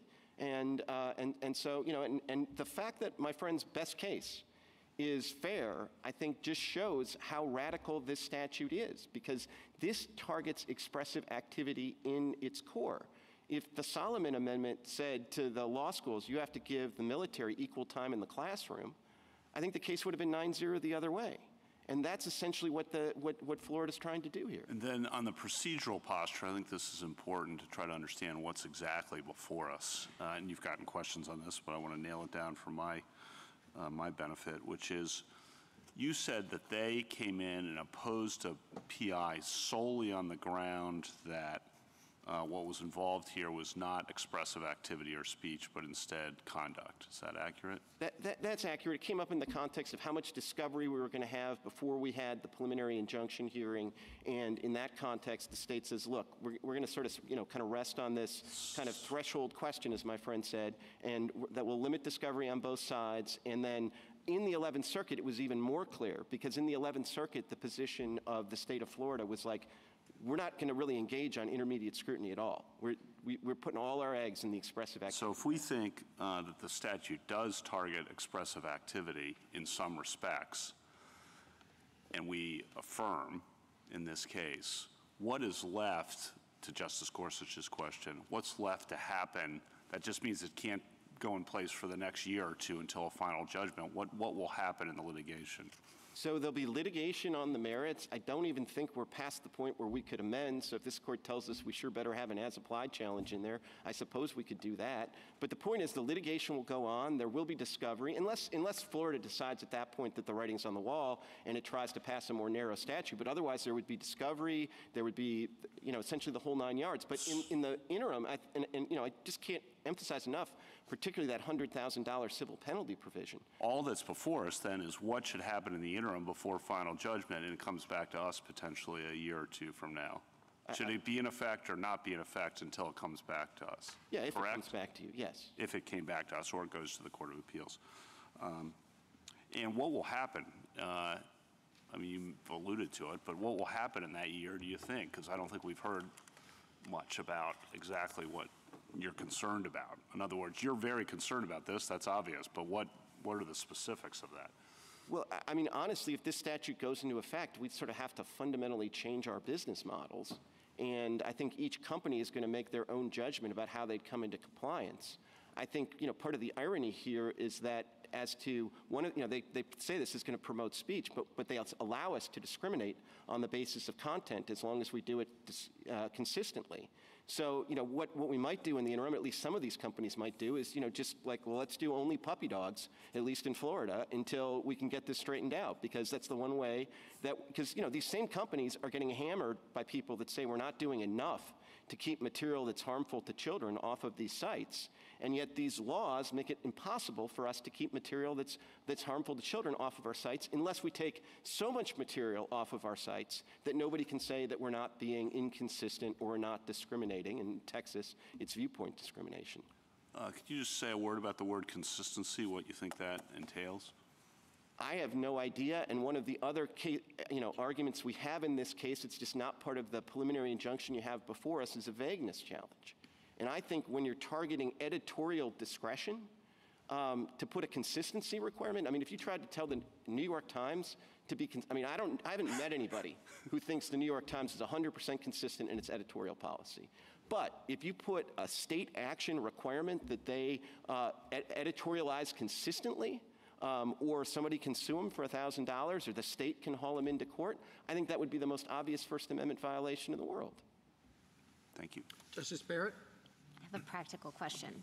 So let's assume that I agree with you about YouTube and Facebook feeds, news feeds, but that I don't want to say that Facebook Marketplace or Gmail or DMs are not within the statute's plainly legitimate sweep. If I asked you the question, can you still win? I know that you'll say yes. But how would we write that opinion given the standard? Well, without having to canvass whether all of those things would be within the plainly legitimate sweep. Honestly, I'm not sure you could reach that result without definitively holding that stuff is within the plainly legitimate sweep of the statute.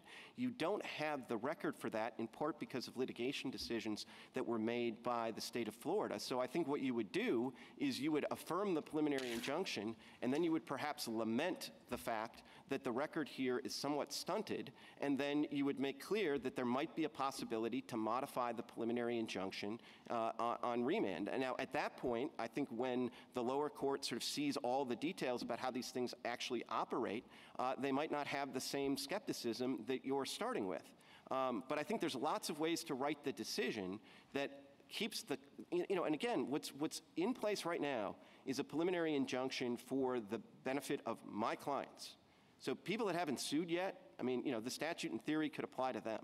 But my clients have the benefit of a preliminary injunction while this litigation goes forward. And obviously, anything this court says in its opinion that suggests what the future course of that litigation should be, is going to be powerfully, effective in terms of how this case gets litigated in the district court. Thank you. Justice Jackson? So, Mr. Clement, I just want to push back for a minute on the private versus public distinction. I mean, I think we agree that the government couldn't make editorial judgments about who can speak and what they can say in the public square.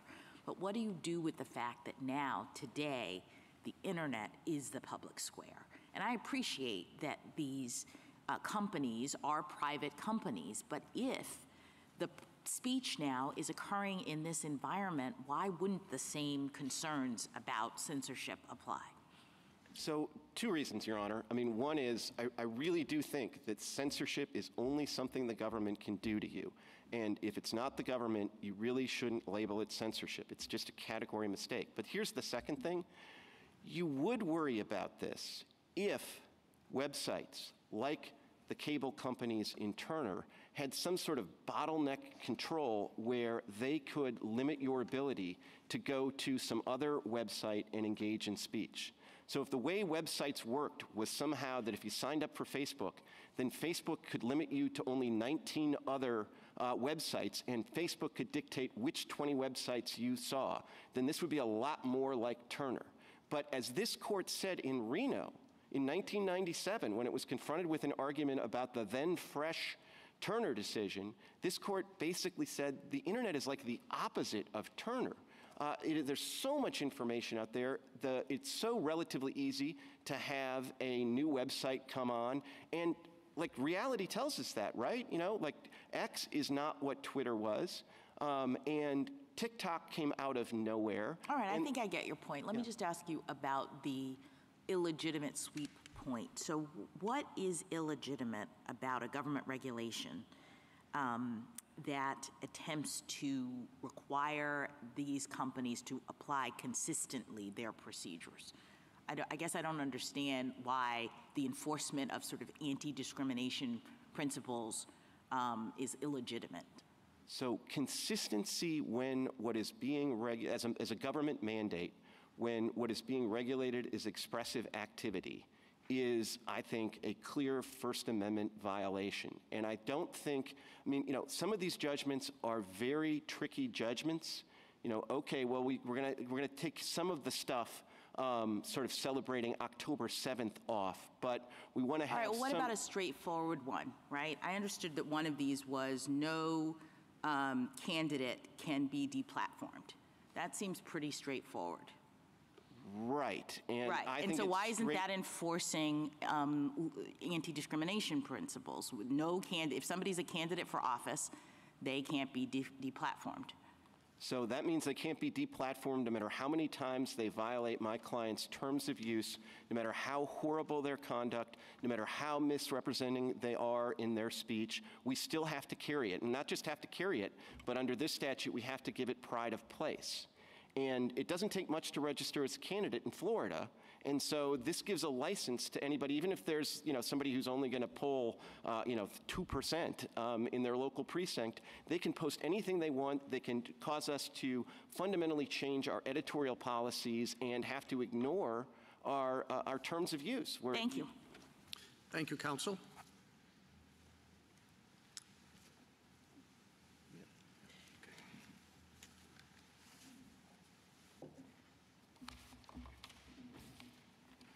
General Prelogar. Mr. Chief Justice, and may it please the court. The First Amendment protects entities that curate, arrange, and present other people's words and images in expressive compilations. As this court's cases has held, those principles cover newspaper editors, parade sponsors, and web designers. It also covers social media platforms. Those platforms shape and present collections of content on their websites, and that inherently expressive activity is protected by the First Amendment. That doesn't mean, though, that every business that transmits speech can claim First Amendment protection for that conduct. For example, telephone and delivery companies that carry speech from point A to point B aren't shielded by the First Amendment when they provide that service. But that's because they're not producing any expression of their own. It's not because there's some kind of common carrier or communications company exception to the First Amendment. None of this is to say the social media platforms are immune from government regulation, and governments at every level obviously have an important interest in facilitating communication and the free exchange of ideas.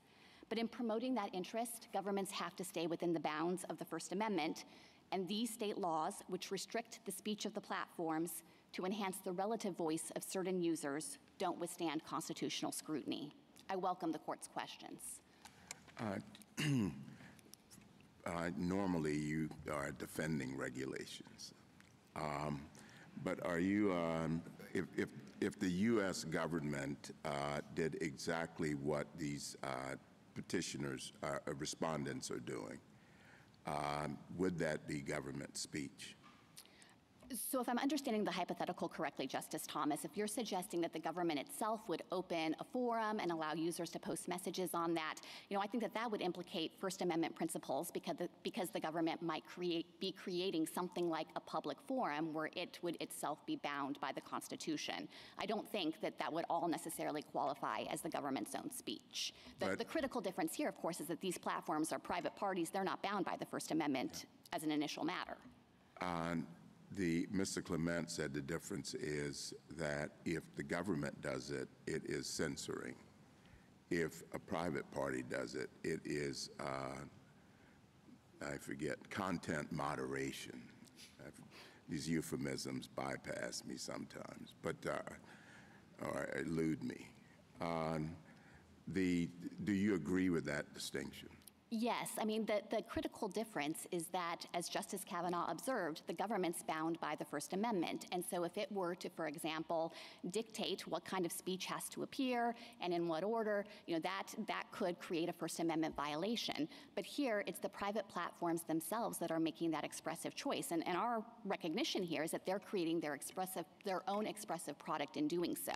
These are websites that are featuring text elements, speech elements, photos, videos, and the platforms, which are private parties not bound by the Constitution, are deciding how they want that to look, what content to put on it, and in what order.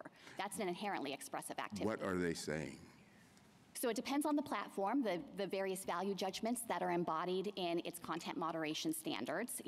I think there's a wide variety in the kind of content that the platforms deem objectionable, the kind of content they think might be harmful or will drive away users and advertisers. There's no one single message that each platform is conveying. But I guess if you wanted to look at the lowest common denominator, at the very least, it seems like their content moderation policies embody a judgment of this is material we think might be of interest to our users or that the users will find interesting and worthy of looking at. So it's a lot like the parade in Hurley in that circumstance where the court specifically said, maybe you're lenient, you let a lot of content in, you can't identify a single discernible message from the parade as a whole, but there is still the baseline of the parade sponsor signaling this is something that's worthy of looking at in my parade. General, you indicate in your brief that NetChoice sometimes errs by suggesting that the dissemination of speech is always expressive activity. And I just wonder how we're supposed to deal with that fact, if I agree with you, in this facial challenge context, and particularly when many of the platforms, while reserving the right to prohibit various kinds of posts, most of which are consistent with Section 230, also say and guarantee users a right to express their ideas and opinions freely. I'm quoting from one of them. And even if the platform disagrees, and they say that they do not endorse and are not responsible, again, I'm quoting from some of these terms of service, sure sounds a lot like conduit, doesn't it? So I think there is a big difference between a pure conduit, the kind of company that is, quite literally engaged in carrying speech, transmitting it, whether that's across the telephone wires or via telegraph or on a delivery truck like UPS and FedEx. A big difference between that kind of conduit and what the platforms are doing here, because they're not just literally facilitating users' ability to communicate with other users. Instead, they're taking that and arranging it and excluding. Some of them are promising that they're not going to interfere. And they're promising you get to express your views freely and openly. And they're promising and they're representing, rather, that your views don't represent theirs, and everybody understands that. And those are their terms of service. And this is a facial challenge again, and I just think separating the wheat from the chaff here is pretty difficult. Can you help us with that? Sure, and I think looking at their terms of service, it's certainly true that many of the platforms have generally indicated that they welcome a wide variety of views, but it would be incorrect to say that they are holding themselves out as forums for all possible speech. Those same terms of service contain the kind of editorial policies that are at issue here, and the state laws are narrowly targeted on the kind of speech the platforms want to include. Yes, so it wouldn't be I implicated acknowledge that their terms of service also include the right to exclude certain speech, but those are usually like the Section 230 things, the way they discuss it, lewd, lascivious, obscene, blah, blah, blah, blah. And after that, they do seem to promise a whole lot of latitude. And when you look at classic common carriers, it's very similar. They don't give up the right to exclude certain activities or speech that might be detrimental to their business or that might be otherwise regulated. That holds true for telegraphs. It holds true for telephones even. But beyond that, bare minimum, they're open to all comers. And that seems to be how a lot of them are representing themselves to the public, at least. The key difference, though, with common carriers, the kinds of industries that have traditionally been regulated, those in the transportation sector, railroads, some of the communications companies, and so forth, is that they're not creating any kind of expressive speech product in providing their service. And so government regulation that says don't discriminate based on Well, the content. telegraph companies argued just the opposite back in the day. But I think that those and they claims lost. fail because although they are transmitting the messages, they aren't themselves creating any speech on the side. Oh, they said they were.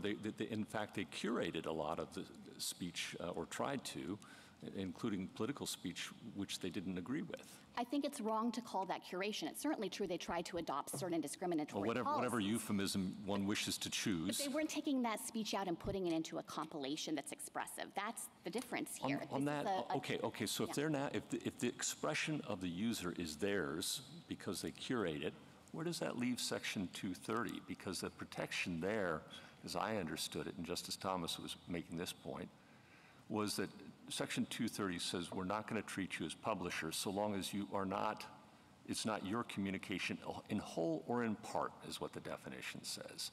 And if it's now their communication in part, do they lose their 230 protections? No, because I think it's important to distinguish between two different types of speech. There are the individual user posts on these platforms, and that's what 230 says that the platforms can't be held liable for. The kind of speech that we think is protected here under the First Amendment is not each individual post of the user, but instead the way that the platform shapes that expression by compiling it, exercising this kind of filtering function, choosing to exclude Let me some of it interrupt you and there, I'm putting sorry, others. but I understand that it's not their communication in whole. But why isn't it their communication in part if it's part of this larger mosaic of editorialized discretion and the whole feel of the website?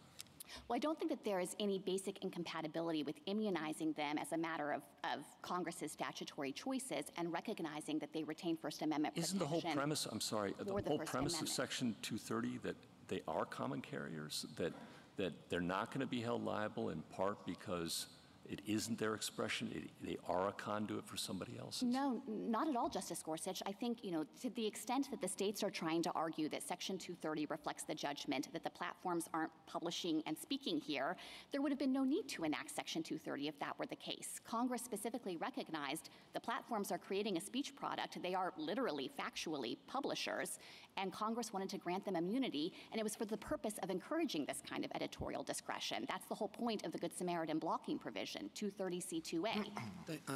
General, there's been a lot of talk about the procedural posture of the case, how it was litigated below, what's available if it goes back, when it goes back.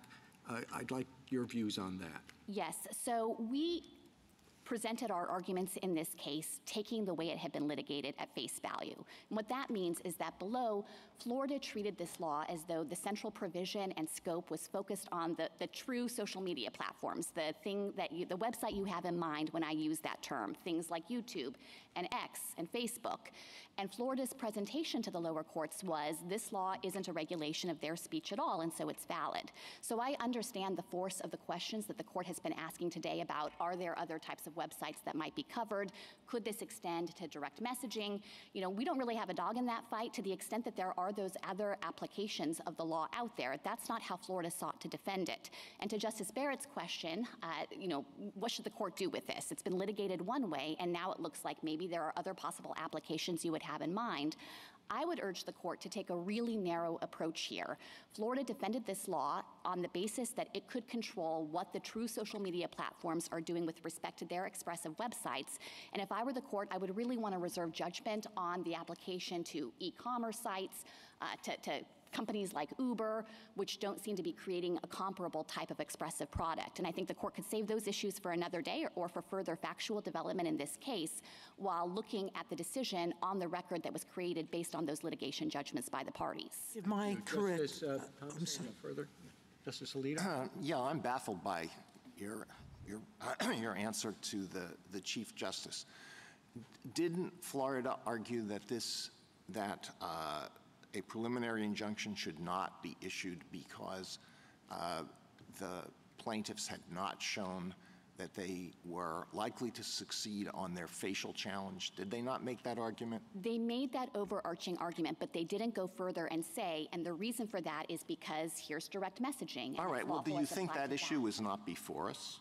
I think it would be hard for the court to figure that issue out because there's a lot of lack of clarity. Oh, well, exactly it may be which hard for us to figure out, but my question was, is the issue before us?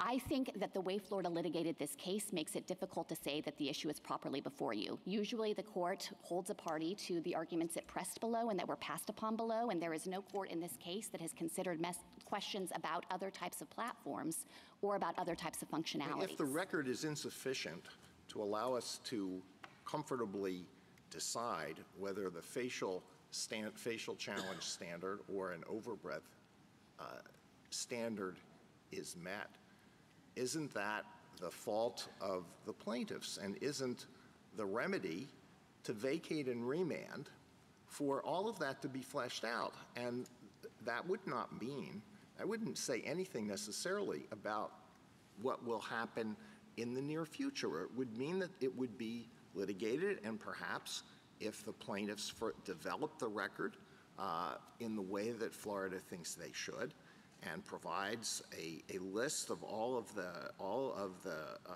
net choice members who are covered by this, and goes through all of the functions that they perform, and assesses whether the law is unconstitutional in every application or whether it has a legitimate scope that is constitutional, then they would be entitled to a preliminary injunction.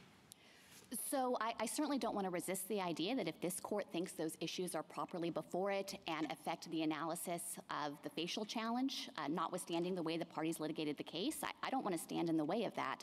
I do think there would be a lot of value, though, in the court making clear that with respect to Florida's defense of this law in the lower courts, namely the idea that the state really can control the curation and editorial function of the true social media platforms with respect to their expressive product, that seems to me a type of provision that is invalid in all of its applications with respect to those platforms. Could I just ask you to comment on a few things I understood Mr. Clement to say? So I understood him to say that an email, that the email function could be denied on the basis of access to that could be denied on the basis of viewpoint. Direct messaging could be denied on the basis of viewpoint. Do you agree with that? No, we disagree with that. We think that both direct messaging and email service seems a little more like the pure transmission of communications. So we would likely put those in the box of the phone company, the telegraph company, internet service providers, and so forth. We don't think that that's an inherently expressive product in the same way as the main website that has the news feed and that's curating the stories and deciding how to prioritize them. Do you agree that discrimination on the basis of bigness violates the First Amendment? No, I don't think that that on its own, simply trying to regulate based on the size of a company is always a First Amendment problem.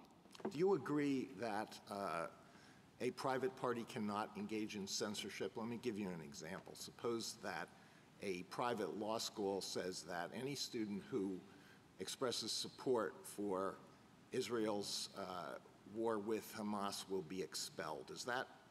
Would that be censorship or would that be content moderation? Because it's a private party. Yes, so I guess the first order question would have to be, is there some kind of regulation that prohibits the law school from acting in that way? So if you're thinking about a public accommodations law, for example. No, I'm just saying, I'm just talking about terminology.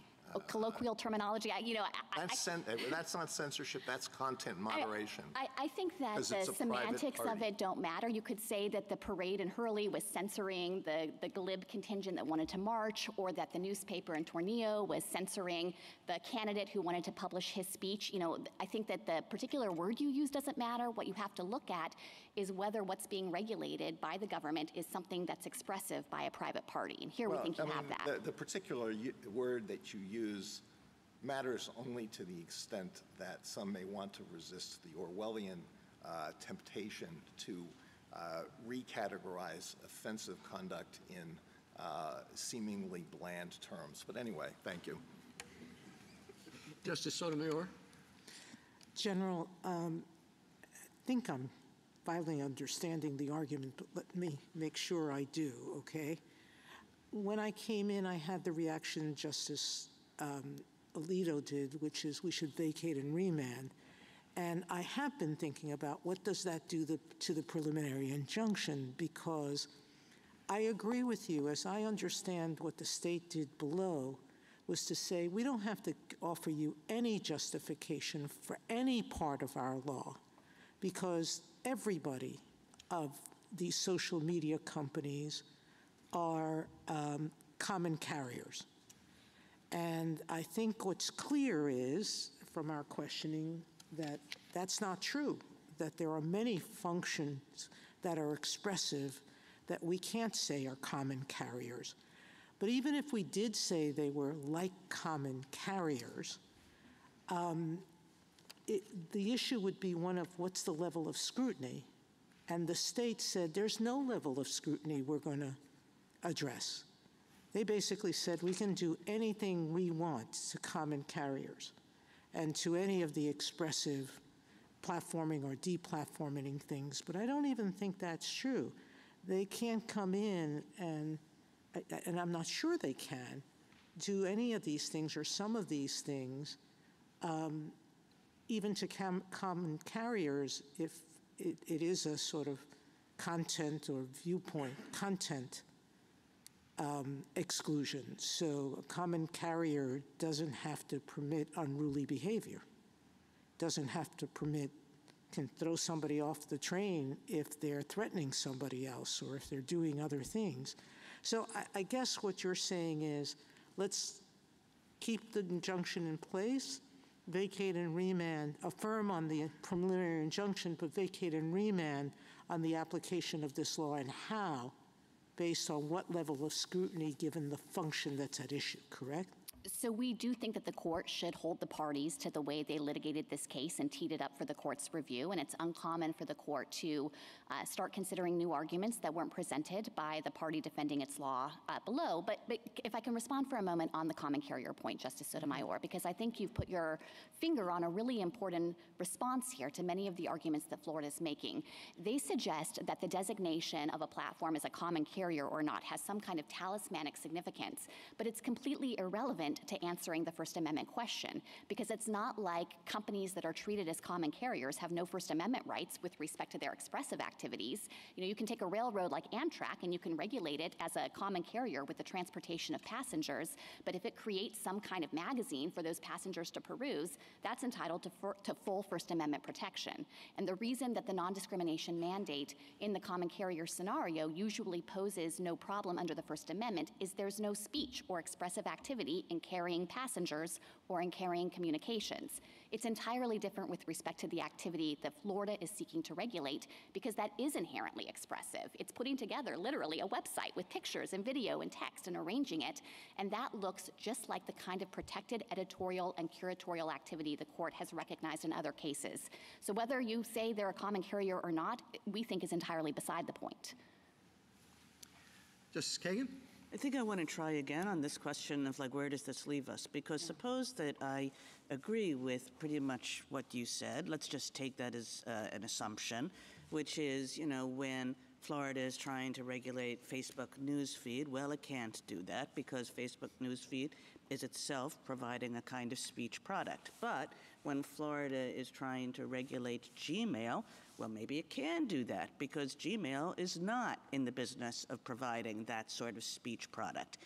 And if you take it, and if we again assume that this statute covers a variety of things that are Gmail-like, direct messaging and Uber and you know, things that are not creating speech products. And we have this First Amendment doctrine that says if you can find a legitimate sweep, we can't overrule something facially. But you don't really want to keep, you don't really want to allow this law to go into effect because of the unconstitutional applications that you're talking about with respect to all these companies that are creating speech products. What do we do? So I guess if you were confident that the state law had these applications and that the particular provisions would regulate the kinds of companies that you're referring to that aren't creating an expressive speech product, then I think that that would poke holes in the theory of facial invalidity. But I don't think you can have that certainty because that's not how Florida litigated this case below. It's not as though it said this statute is not invalid on its face because it applies to Gmail. I take the point. We could just say, gosh, we can't even think about those questions because this was litigated in a certain way. So that's one option. But suppose we think it's pretty obvious that this covers a lot of stuff that does not look like Facebook feed.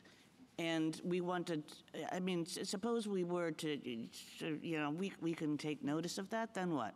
Okay, so I think at that point, what I would do if I were the court is make clear that with respect to the issues Florida did present and that the 11th Circuit and the District Court resolved, Florida's wrong to say that it can apply these provisions to the social media companies that are engaged in creating an expressive product and make that much clearer. Otherwise, I think if the court just vacates and sends it back, it'll be right back up here in an emergency posture, again, on an as-applied basis with respect to one of those companies. So I think the court can decide that much. That was the issue that was litigated below and decided. And then if you think that there are some additional questions about the scope of the Florida law and whether it might have valid applications along the lines we've been discussing, you know, I don't have a particular interest on behalf of the United States in what you do with the preliminary injunction in the meantime. I think there's a lot of force to the idea that this is backed up by $100,000 in penalty per violation, and that could have a huge chilling effect on any protected speech out there that's occurring. But, you know, I think the court could say there are some unresolved issues about concrete applications of this law and await further factual development on that. Thank you. Justice Gorsuch? This is a facial challenge, right? It's an all-or-nothing deal. How is a court supposed to make as-applied rulings in a facial challenge on remand? I would do it based on the party presentation principle and the fact. No, I got the first point. I might run out of options beyond that. After the first one, I agree that these are hard questions. Right. It's the first one. You know, I suppose you could certify to the Florida Supreme Court the unresolved issues of Florida law if you think that that is necessary to actually reach a disposition in this case. Okay. Thank you. Justice Kavanaugh? Just want to follow up on Justice Alito's questions, and he'll have the opportunity, since this is continuing, to follow up on mine if he wants to. I think he asked a good, thought-provoking, important question and used the term Orwellian. When I think of Orwellian, I think of the state, not the private sector, not private individuals. Maybe people have different conceptions of Orwellian, but the state taking over media, like in some other countries. And in Tornillo, the court made clear that we don't want to be that country, that we have a different model here and have since the beginning.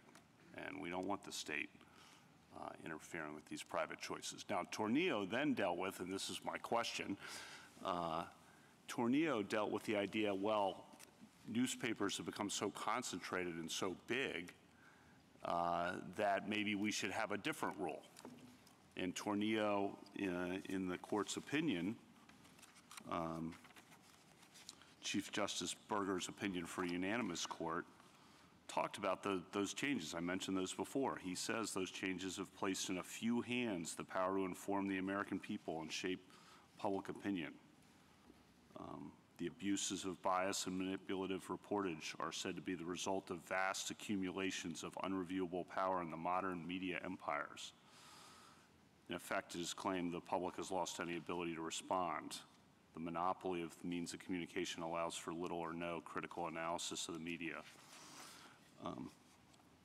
And then, though, he says, from this premise, it is reasoned that the only effective way to ensure fairness and accuracy to provide for some accountability is for government to take affirmative action. And then he goes on and explains, no, we're not going to do that. The First Amendment stands against that. However much validity may be found in these arguments, at each point, the implementation of a remedy calls for some mechanism, either government or consensual. And if it's governmental, this is one, brings about a confrontation with the express provisions of the First Amendment. Compelling editors or publishers to publish with that which reason tells them should not be published is what it is issue at this case. And so he says for the court in 1973, no, we don't have a big exception to the idea that the First Amendment distinguishes the state from the private sector and private individuals. Now, here's my question. We're 50 years later. How does that principle articulated in Tornillo apply to the current situation, the current bigness? So I think that Tornillo does establish a bright line proposition that the state, even if it has these concerns about market power and dominance and control, cannot directly overtake the editorial function and prevent a private party that's creating an expressive product from making those kinds of judgments about how to present that product. But at the same time, I think that there are legitimate concerns here about the kind of power and influence that social media platforms wield. And I want to emphasize, it's not like the government lacks tools to deal with this. It's not as though it can't regulate at all. There is a whole body of government regulation that would be permissible that would target conduct, things like antitrust laws that could be applied, or data privacy or consumer protection, things that we think wouldn't come into any conflict with the First Amendment at all. And even in a situation where the government does think that it's necessary to regulate in a manner that's going to affect protected speech rights, that's not the end of the inquiry. You still have a chance as the government to establish that your regulation can pass constitutional muster, like it did in the Turner case that you were referring to earlier. So I want to be very clear that we are not suggesting that governments are powerless to respond to some of the concerns that Justice Alito mentioned. You know, I think one natural place to go as a government is to disclosure, to ensuring that if you think that platforms have Orwellian policies, you at least make sure users have information about how they're acting, what their policies are, the kind of generalized disclosure requirements here that were not invalidated by the lower courts and aren't before this court. On Turner, the key was content neutral there, right? Yes, so Turner concluded that the interest, the governmental interest that was asserted there, as you put it, was unrelated to the suppression of expression. And the problem here, you know, my friend suggested that Florida has precisely the same interest. But here, the interest that Florida has asserted in affecting these content moderation choices is to change the speech on the platforms. It doesn't like the way that the platforms are moderating content, and it wants them to create a new expressive product that reflects the state's judgments about what should go on the website, whether that's candidate speech or speech by journalistic entities or otherwise. And that is just not an interest that's unrelated to the suppression of expression. So we think the court should apply intermediate scrutiny here and find that the state can't get out of the starting gate with that interest. Thank you. Justice Barrett? General, I asked Mr. Clement at the end this practical question, which Justice Kagan also asked you, and so I just want to be sure that I'm understanding maybe exactly your answer to Justice Kagan. It was different than Mr. Clement's to me. You were pointing out to Justice Kagan that if we just vacate and send it back, it's going to be right up here in an emergency posture on an as-applied challenge. So you were encouraging us to address at least this question of whether like the Facebook news feed or YouTube, et cetera, is expressive. But if I think there are real problems with some of these other applications which may be legitimate, do you think it's an option to say, that we think that some of these editorial applications would be unconstitutional, but because we don't know about these other applications, they might be within the statute's legitimate sweep, that we're going to vacate and remand anyway and send it back for the court to sort out all of those other applications? So I think that would be one possible approach here. I want to express strong agreement with the instinct I think that underlies that question, that the court shouldn't do more than is necessary here with respect to the types of applications that we've been discussing, e-commerce, Gmail or website or email servers and that kind of thing. I do think they present a really distinctive set of issues, and so if you think that those issues are properly in this case, I don't think the court has received the briefing, frankly, to try to take a stab at resolving them, but it seems like it would be a reasonable thing to do to send it back for further factual development and consideration by the lower courts. Okay, and one other question, and this is about Section 230. When you were talking to Justice Gorsuch, you were pointing out the distinction between the post and the post's content for which the platform would not be liable, and then the feed. And you were saying, well, the speech that is the platform's is not what's on the post, and that's, the platform can't be liable for that. So could a platform be liable then, say, if its algorithm or its feed boosted things, like, say, the Tide Pod Challenge? That's different. Is that within Section 230? Yeah, so I think that this is, a difficult issue about how 230 might apply with respect to kind of decisions that the platform is making itself with respect to how to structure its service. And I want to be careful here because I have to confess that I haven't gone back recently to look at the brief we submitted in the Gonzalez case last term that I think touched on some of these issues. But I do think that there are circumstances where, of course, if the thing that's causing harm is the platform's own conduct in how it structures its service, that's something that might not be immunized under Section 230. I think all of this is separate and apart from the First Amendment issue in this case, though, because here, whether or not you think that, recognizing that they have a speech product affects the proper interpretation of the statute under 230 and means that there are some situations where they won't have immunity, that is a completely distinct question from whether they are creating a speech product that warrants First Amendment protection. I totally agree, but I also think they're a bunch of landmines. And if that's a landmine, if what we say about this is that this is speech that's entitled to First Amendment protection, I do think then that has Section 230 implications for another case.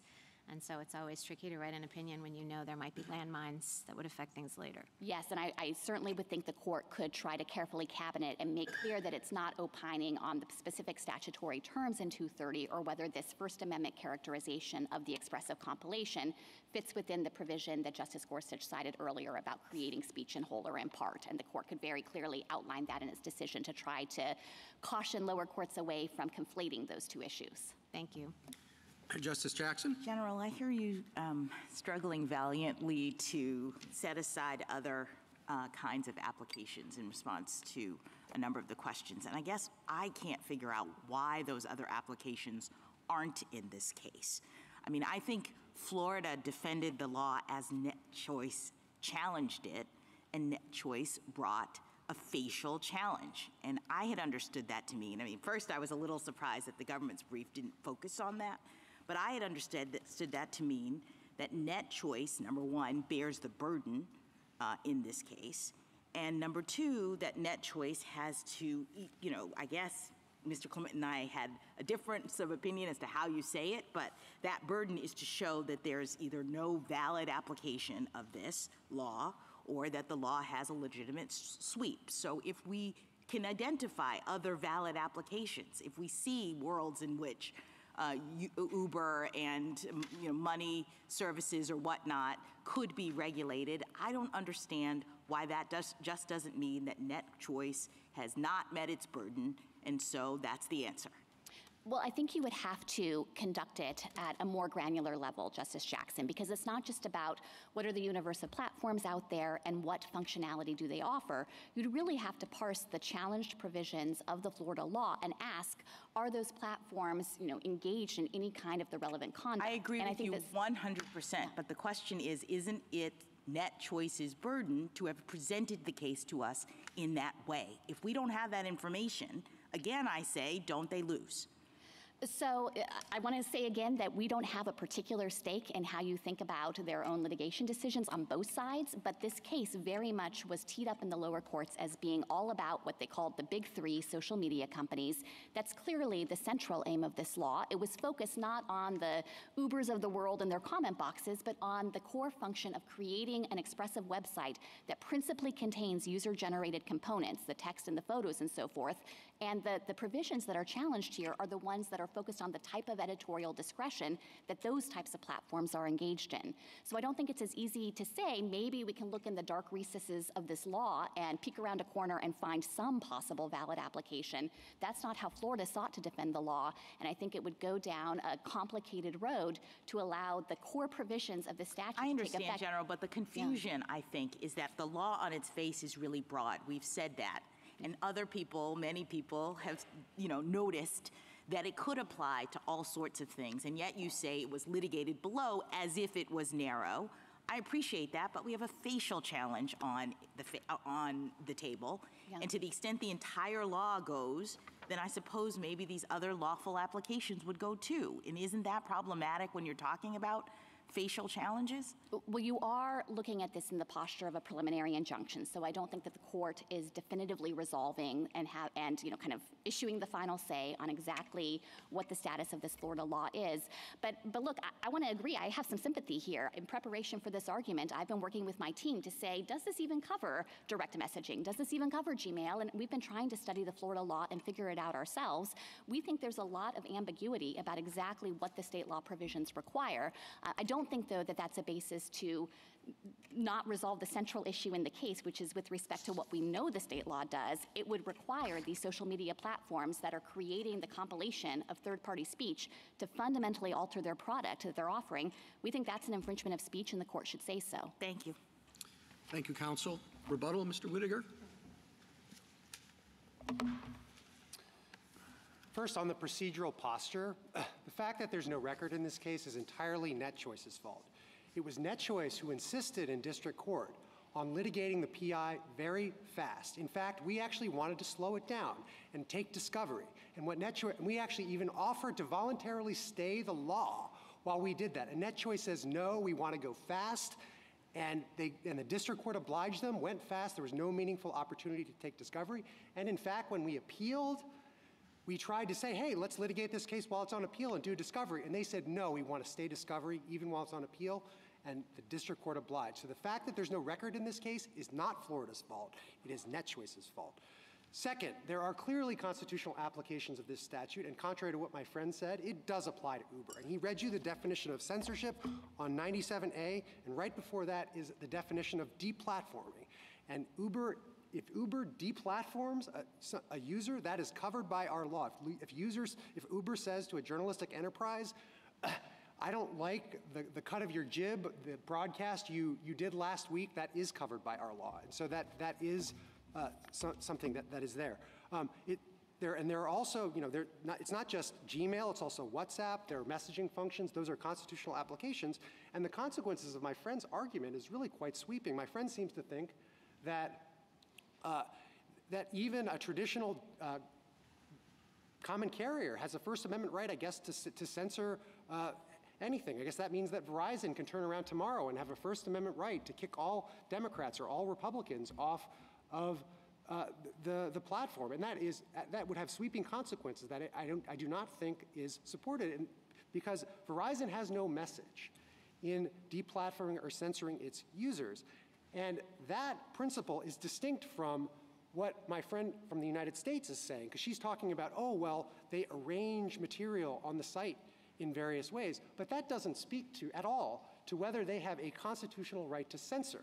Because just because you have to carry content or carry a particular user, you could still arrange it. And I think that's the fundamental conflation that the United States does in its brief. It ignores the distinction between the hosting function and the organizational function. And that's something that I think the court needs to keep separate in its mind. And I would commend to the court Professor Volok's article cited on page 24 of our brief that makes this distinction.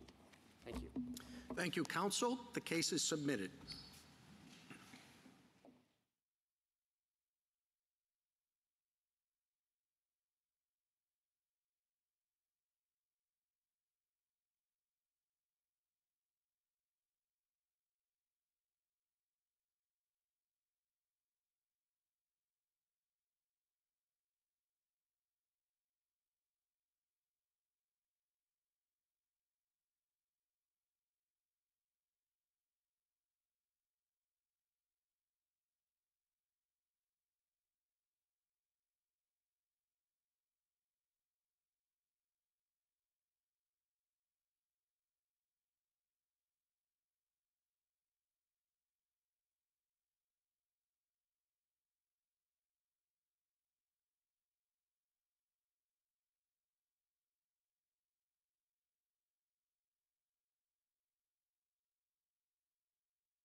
We will hear argument next in case 22555, NetChoice versus Paxton.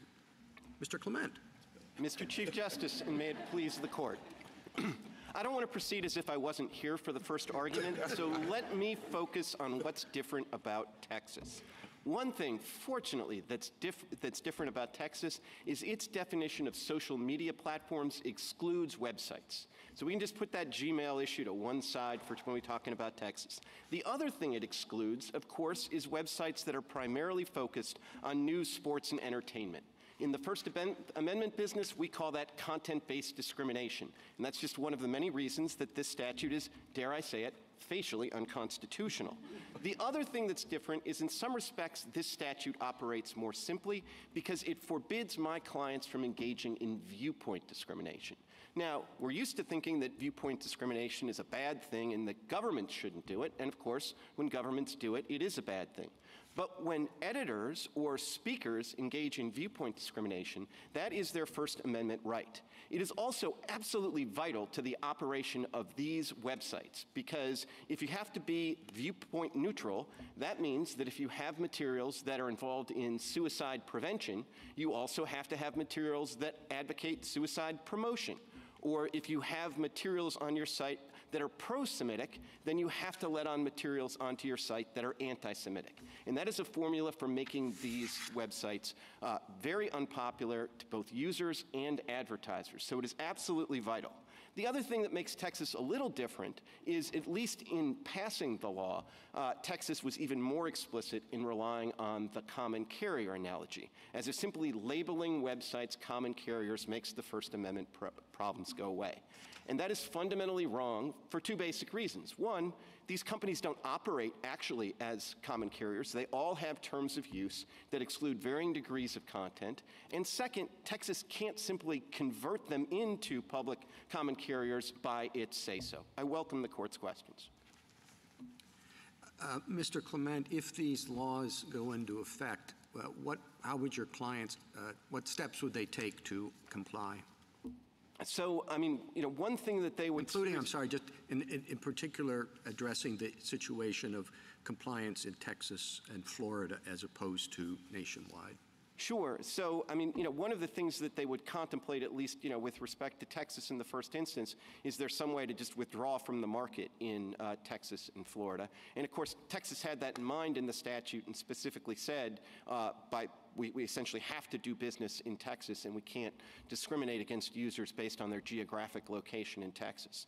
So if we lose this, including the idea that we can be forced to engage in expressive activity in Texas, then I think we would fundamentally have to change the way that we provide our service in order to engage in order to provide anything like the service that we want to, while not engaging in viewpoint discrimination. We'd basically have to eliminate certain areas of speech entirely. So we just couldn't talk about suicide prevention anymore because we're not going to talk about suicide promotion. I guess we couldn't have pro-Semitic speech because we're not going to have anti-Semitic speech. So we'd have to figure out some way to try to engage in even more content moderation or editorial discretion to try to get us to a level where we're more benign and somehow we don't run afoul of Texas's law. And then on the disclosure provisions, the record here reflects that YouTube would have to basically increase its disclosure and appeal process basically 100-fold in order to comply with Texas law. I'm happy to talk more about the common carrier issue because I do think it's a central part of their defense. There was an allusion earlier about somehow Section 230 treats my clients, the websites, as common carriers. To the contrary, Congress specifically, and this is 47 U.S.C. 223 subsection 6, which we cite in our briefs, it specifically is a congressional provision in the same act of Congress that says that interactive computer services should not be treated as common carriers. And I think more broadly, the whole thrust of 230 is don't just be a common carrier, don't just put through all of this material. We don't want that. We want you to exercise editorial discretion in order to keep some of the worst off this site. It does that, though, only with all that's true, and I acknowledge all that, but it also says that's true only if it's not your speech. And that seems to be in tension a bit with your suggestion that everything is your speech. And I think Justice Barrett pointed out an interesting feature of that, which is these algorithms arrange, sort, promote certain posts by users and not others. And is that not not yours, but your client's speech?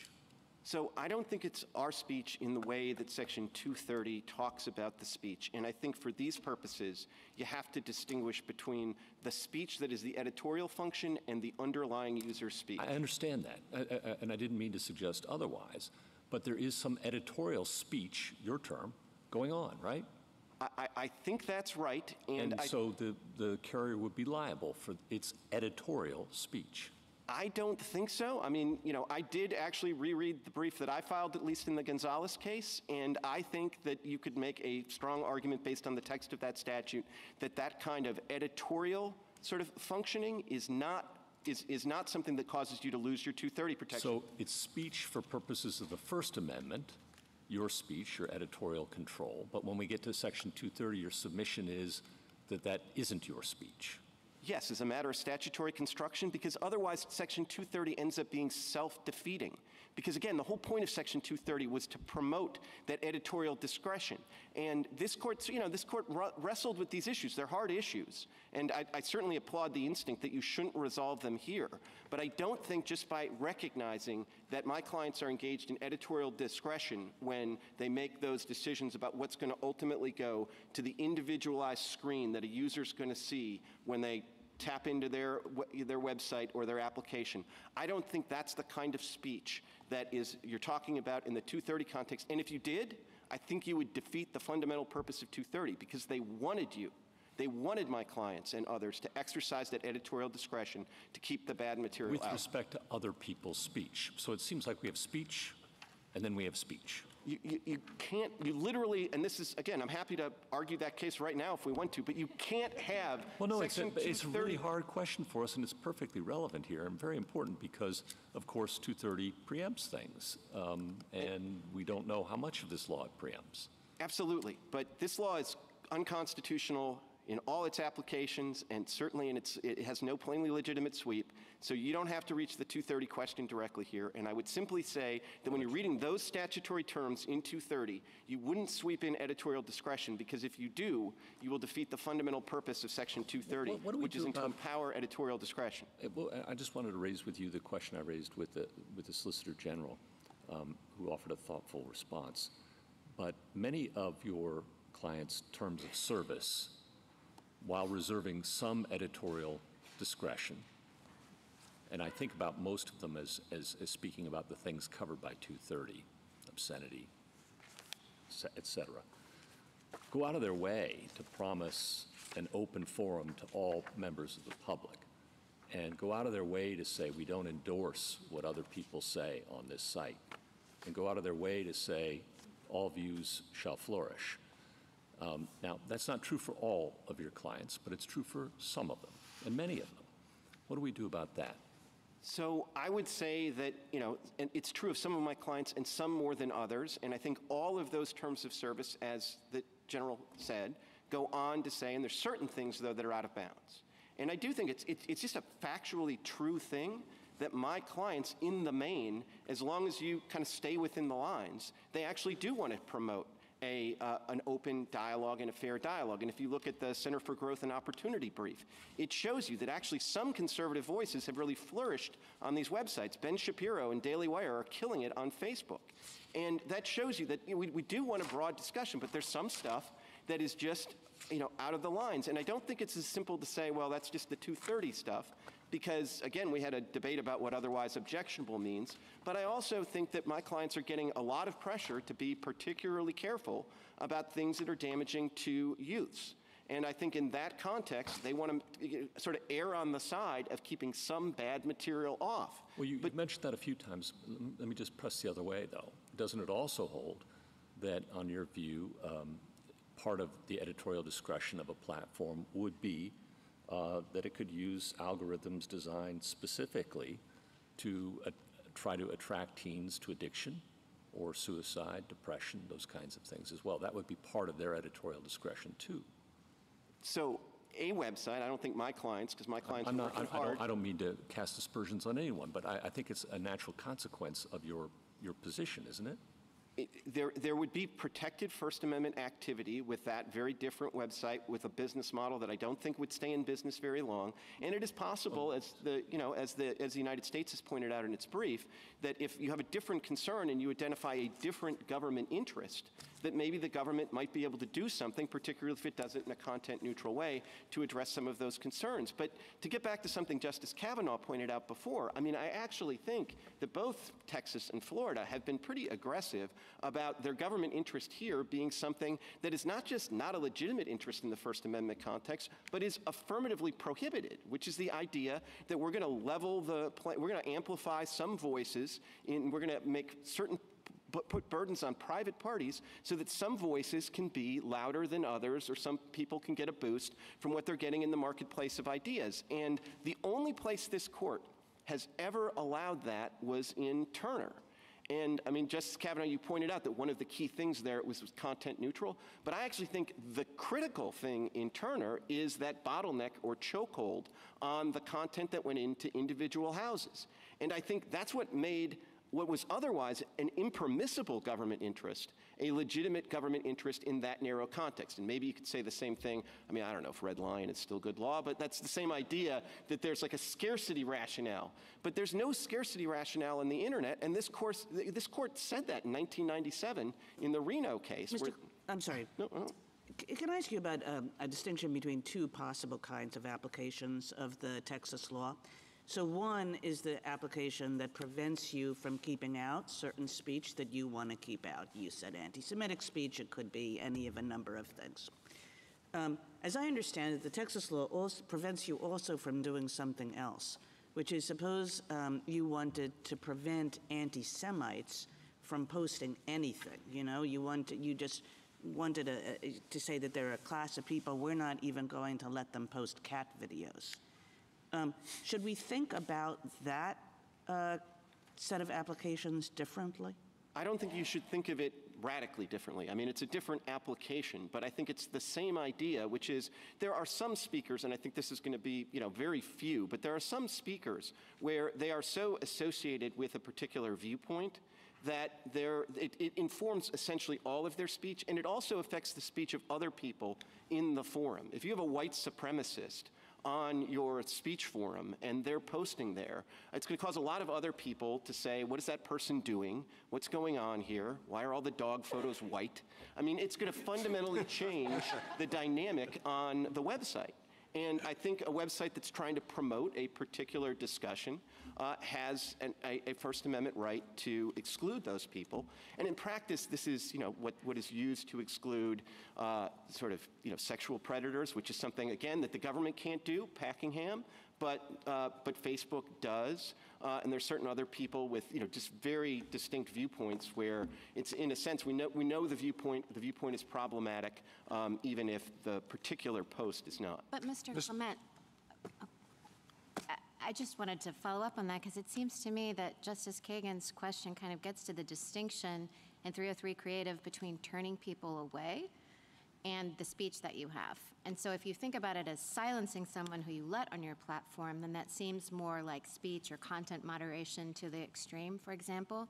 But I assume that the implication of your answer to Justice Kagan is that you could tell the anti-Semite, we're not open for business to you, right? You can tell that person that our speech forum is not open to you. And I think that's what makes it different, that Texas is focused really on these speech-oriented platforms. And so I think if you're in the business of speech and you have somebody, and again, this is not sort of other prohibited statuses, this is viewpoint. And so you are a notorious anti-Semite. We do not want you to participate in this conversation. Religion, then. Sure, and I want to have a Catholic website. I can keep off somebody who's a notorious Protestant. I mean, I want to preserve the nature of the discussion on my forum, and it's a private forum, and the government can't tell me, as a private party, let the Protestant into the Catholic Party. I don't think so. Mr. Clement, can I ask you about Section 2? I don't think anything has been said about it so far. So you say that Section 2's individualized explanation requirements violate the First Amendment because they impose a massive burden, right? That's your argument?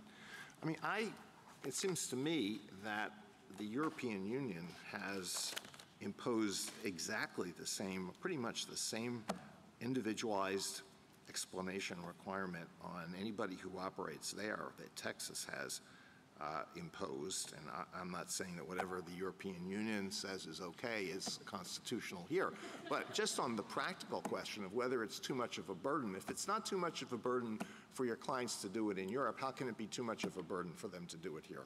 So as I understand the requirements, they are different. They are materially different. This, and in a sense, the European Union provision has sort of a built-in kind of, reasonably practical provision right into what you have to do. You only have to do what's reasonably practical. This is an absolute requirement to respond to every takedown, and that's be over 1 billion takedowns of comments in a quarter for YouTube. And then there's also this appeal process, which I don't think is coextensive with the process in Europe. So just as a practical matter, I think this is more burdensome. But as you said, the First Amendment does not apply in Europe. And I think that having this kind of disclosure requirement on what is really an editorial discretion decision is potentially, hugely problematic. I mean, if you took this and said, the New York Times, you have to tell us why you rejected my wedding announcement. I mean, you only take like 10% of the wedding announcements you have to tell me. Even if you automized that and sort of said, well, 1, if, you weren't rich enough, 2, if you weren't connected enough in New York social circles, and 3, we just didn't like the way you looked. Even if you automated that, some of your clients are humongous, and if you want to say this is unduly burdensome, didn't you have some obligation in the district court to try to, is it enough for you to just say this is a huge burden, so knock this out? Or didn't you have to provide something to show what resources would be required? We did. And why that would be too much for these megaliths? I mean, we did. There's more of a record in the Texas case than in the Florida case. The witness for YouTube in their declaration specifically said this would be 100 times more burdensome than their current process. And so there is a record on this. It is incredibly burdensome. Justice Thomas, anything further? Justice Alito? The 230 argument is intriguing to me, and it's the distinctions that you're drawing somehow, to some degree, escape me. So is it your position that you are exercising editorial discretion as to everything? Let's take YouTube. As to every video that is placed on YouTube, you have exercised editorial discretion that you want that on YouTube? I would say that we have exercised some editorial discretion to not sort of eliminate that from the site entirely. And as to an individual user, we've used what are typically, in many cases, neutral algorithms, but some of them are not neutral. And even in Tamna, the briefs, I think, made quite clear that, although that at a certain point some of the algorithms were neutral, as between Rice Pilaf and terrorism, there were other efforts to affirmatively get terrorist stuff off of those sites. And so there, I mean, if you were a newspaper and you published the content that appears in every single one of the videos on YouTube that you allow to be included, you would be liable potentially for the content of that material. And I don't understand the rationale for 230 if it wasn't that you can't be held responsible for that because this is really not your message. Either it's your message or it's not your message. I don't understand how it can be both. It's your message when you want to escape state regulation, but it's not your message when you want to escape liability under state tort law. So I don't really think we're being inconsistent, and what I would try to draw the analogy just to a good old-fashioned anthology. If I put together an anthology of 20 short stories, everybody understands that the underlying short stories are still the product of the individual author, but as the anthologist, as the editor of this compilation who decided which 20 got in, which ones didn't, I'm responsible for those editorial discussions, those decisions. Those are both protected First Amendment decisions. You can distinguish between the underlying material and the editorial decisions. Now, at common law, the publisher was responsible for both. And so they were still liable for what the republishing the author's work. And that's precisely what Congress wanted to get rid of in 230, and they wanted to essentially give our clients an incentive to weed out of the anthologies the stuff that was harmful for children and problematic.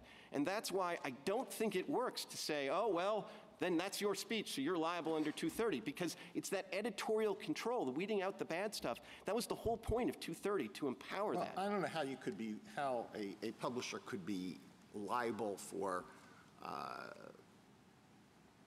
well, I take that back, for fiction. But certainly if it was, I mean, if you, back in the day when some written material was considered to be obscene, you put together an anthology that included obscene material, you could be sued.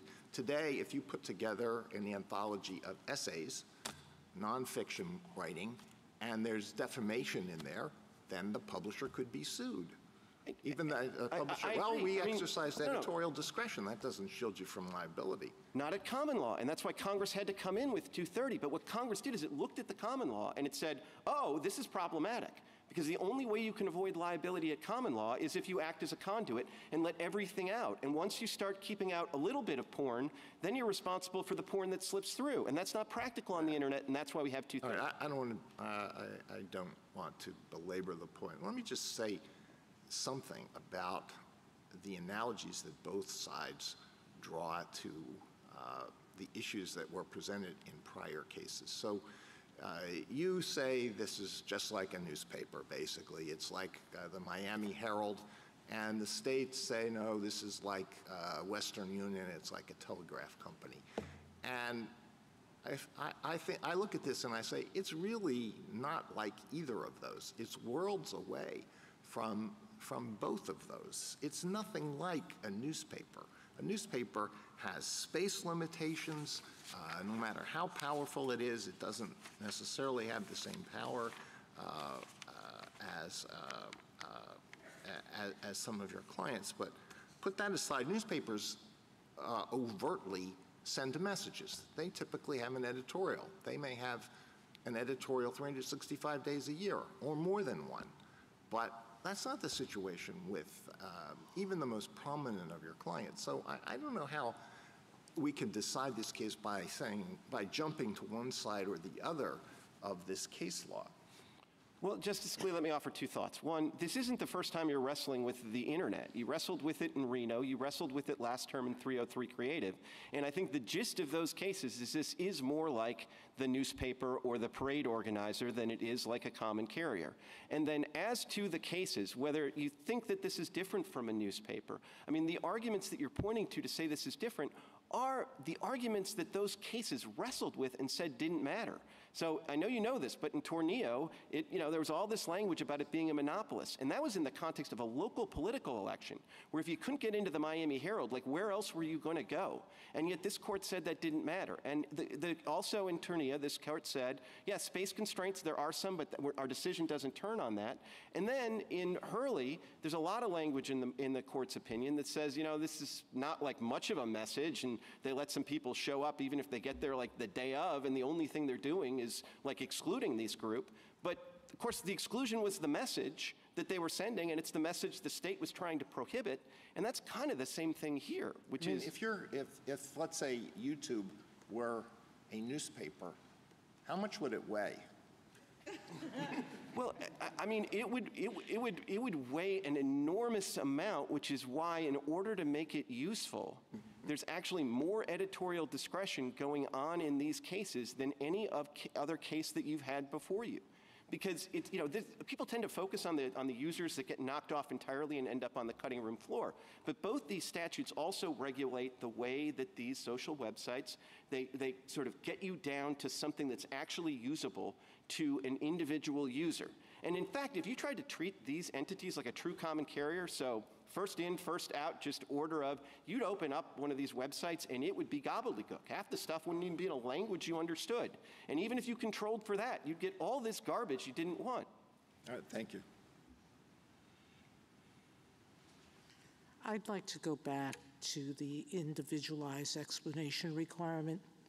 And then please remind me, what did the district court do here? Did it grant you an injunction here? And it was the circuit court who didn't. Yeah. So it was a district court who looked at the amount of material you submitted. And I know your declaration, YouTube said it would be a burden 100 times more than it does now. I don't know what the quantification of that, whether that was quantified or not. Was it? What, 100% more, 100% more 100% costly, 100% more what? 100% more of its current effort, its current sort of, efforts that are dedicated to. But we still don't know what the cost of that is and what. Yeah, I mean, there's a lot of unknowns. But this was a facial challenge with respect to that. And Texas seems to say you don't need to do much. You just need to have the computer spit out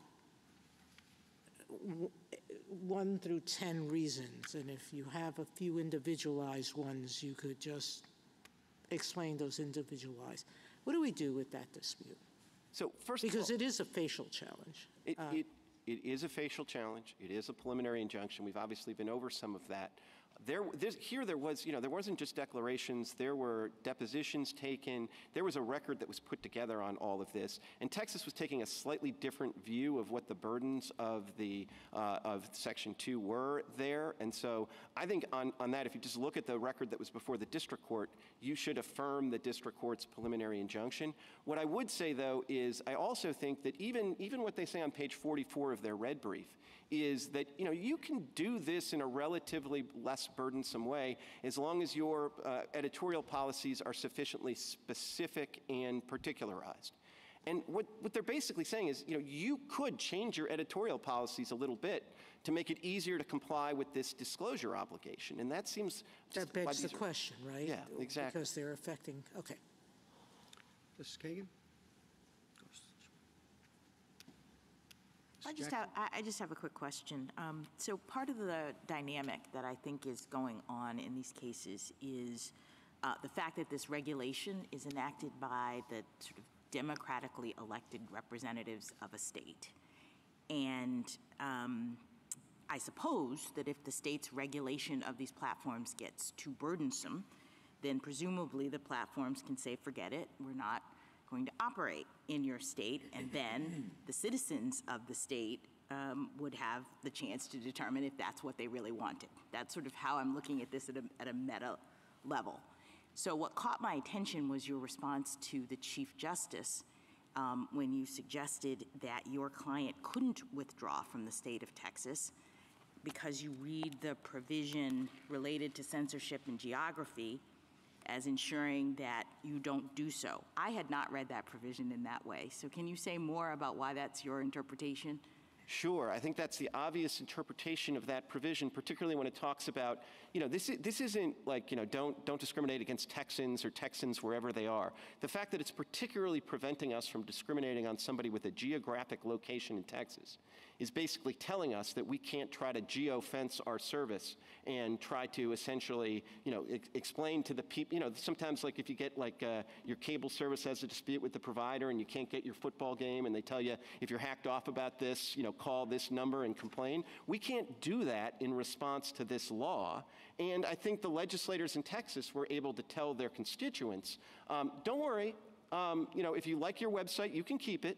We're not going to threaten. They can't pull out of here based on the way that we're regulating them. So even if we could read it a different way, you're saying that this necessarily, I guess this also dovetails with my concern about us not having sort of state interpretations or an application here to really understand. Because I could read this differently. It seems to me it's fitting into the whole set of things you're not allowed to do. You can't censor people on the basis of the viewpoint of the user. You can't censor them on the basis of the viewpoint that is being expressed, and you can't censor them based on their location in your state or another part of the state.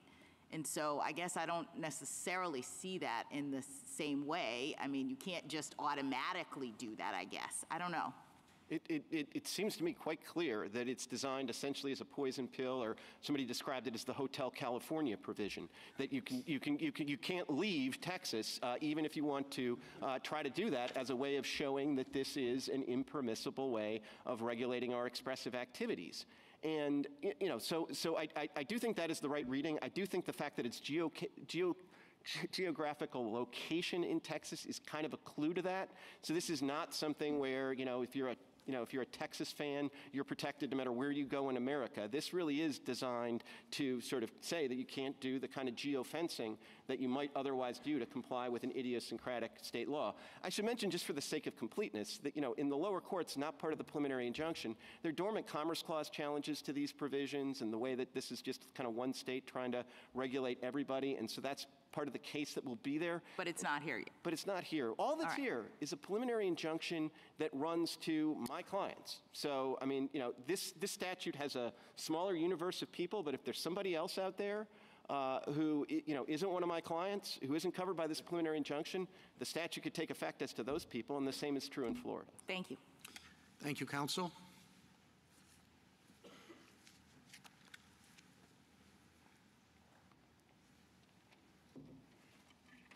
General Prelogar. Mr. Chief Justice, and may it please the court, I want to pick up with the question that Justice Alito asked in the seriatim round to my friend about the idea that the social media platforms don't perfectly fit into either analogy or paradigm here. And I want to acknowledge the force of that intuition. They obviously operate at a massive scale that goes beyond any particular parade or beyond any particular newspaper. I think the right thing to do with that intuition is to recognize that it's not like you can just exempt them from the First Amendment. They are obviously creating something that's inherently expressive and taking all of this quantity of speech on their websites and curating it and making selectivity decisions and compiling it into a product that users are going to consume. So the First Amendment applies, but I think that those kinds of concerns about how the social media platforms and how they look somewhat different from the other kinds of expressive products this court has reviewed in prior cases can come into the question of whether the First Amendment is satisfied with respect to any particular particular regulation. Now here, we think it's not satisfied because of the way that Texas has designed this law. I'd urge the court to rule narrowly. It's not necessary here to try to figure out how the First Amendment applies to new technology in general or to every possible website or the internet in particular. This law has a very clear defect. What Texas has done is try to countermand the protected editorial speech decisions of the platform, and the only justification it's offered to the courts below is that it wanted to essentially amplify the voice of users on that platform by suppressing the platform's own protected speech. That is a defect that is clear under the First Amendment, and the court could say only that and resolve this case. I welcome the court's questions. General, when I asked you about the difference in treatment of private party as opposed to the government engaged in similar conduct, your answer was, of course, that it would be different. The government would be bound to comply with the First Amendment. There was some discussion in a number of the amicus briefs about instances in which the government and the private party, say petitioners here, and the government coordinating efforts. How would you respond to that? So let me respond to that by saying I think the position we're offering here and the position this court will consider next month in the Murthy case are entirely consistent. We, of course, acknowledge that if the government actually coerces the platforms and takes over their editorial decision-making, then the platforms could be deemed a state actor, and that would be subject to First Amendment scrutiny. We vigorously dispute that that has actually happened, and the federal government has engaged in that kind of coercive conduct, and we further dispute the legal standards that were applied in that case. But there's no inherent tension here. You know, the federal government obviously can act and criticize the social media platforms' content moderation decisions. That's just using the bully pulpit to express views. And if the states disagreed with how the platforms were exercising their content moderation standards, it could have done the same. It could have criticized them, it could have urged them or tried to influence them to adopt separate standards. But here, what the state did is said, we're going to pass a law that actually takes over their content moderation and dictates that it has to be done in a different way. General, Texas's law, even more than Florida's, can be understood as an expansion of public accommodations laws. And the United States is often in a position of defending public accommodations laws and insisting that they be vigorously enforced. And how do you see what Texas is trying to do as consistent with that broader stance about public accommodations laws? Yes, so I want to be very clear and stake out potentially some separate ground from my friend representing the platforms in this case with respect to generally applicable public accommodations laws that protect based on a particular status. We think, of course, those laws are valid on their face and that they serve compelling governmental interests. And so to the extent that you're looking at how an ordinary public accommodations law operates, the refusal to deal, the refusal to serve, as Justice Barrett said, we think that's a regulation of conduct, and that ordinarily there would be no First Amendment problem with the application of that law. Now, I acknowledge that it gets more complicated when those laws are applied to a business that is providing an expressive product, and cases like Hurley or 303 Creative show that in certain applications, sometimes the public accommodations law has to give way to First Amendment interests. But I think the court has drawn a clear line. It has never suggested that the mere refusal to deal or serve based on status, even with respect to an expressive association, would fail under First Amendment scrutiny. Instead, you look at a case like 303 Creative, and there the concern was about changing the message. Or a case like Hurley, gay and lesbian individuals could march. You just couldn't change the message by holding up a particular sign. So we recognize that there are going to be some applications where you'd have to conduct that kind of First Amendment analysis. But if the relevant question is, could you just bar people on the basis of a protected status from creating an account? And it's not going to affect your message. They want to, lurk on X and read other people's posts. I think that kind of law would certainly be valid. I want to briefly address, Justice Gorsuch, the question you asked about the scope of CDA preemption under Section 230. Just to be clear on this one, I want to say there are unresolved issues here. I would warn the court away from trying to resolve exactly how much conduct CDA 230 protects. and exactly how that interacts with the Texas law here.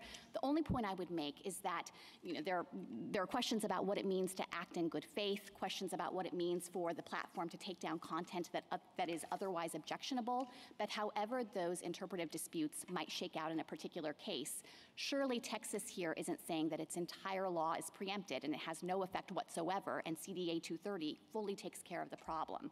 So I think what the court could do, not knowing exactly the scope of how that preemption issue might be resolved, is to say whatever exists in that category of speech that Texas is prohibiting, the editorial decisions it's countermanding on the one hand versus what CDA 230 would authorize on the other hand, whether that's a big category or a little category, all of the things in that category constitute protected decisions by the platform that haven't been adequately justified. And I think that's all you need to say about the preemption issue in this case. If a legislative body enacts a law requiring viewpoint neutrality in some area, and it does so because it is concerned that people who express a particular viewpoint are suffering discrimination, is that law unconstitutional on the ground that the intent of the legislative body was to benefit a particular group? No, I don't think that that kind of law would immediately be unconstitutional. And again, I think if it's structured like a generally applicable public accommodations law, there might be important or significant governmental interests in being able to protect against that kind of discrimination. Unless there are any further questions? Can I do one more? Sure. Government has spent a lot of time defending net neutrality, so maybe I should have asked you this with respect to Florida's law, just given the breadth of that law, and why are internet service providers, in your view, so different? And what if an internet service provider wanted to make certain content distinctions?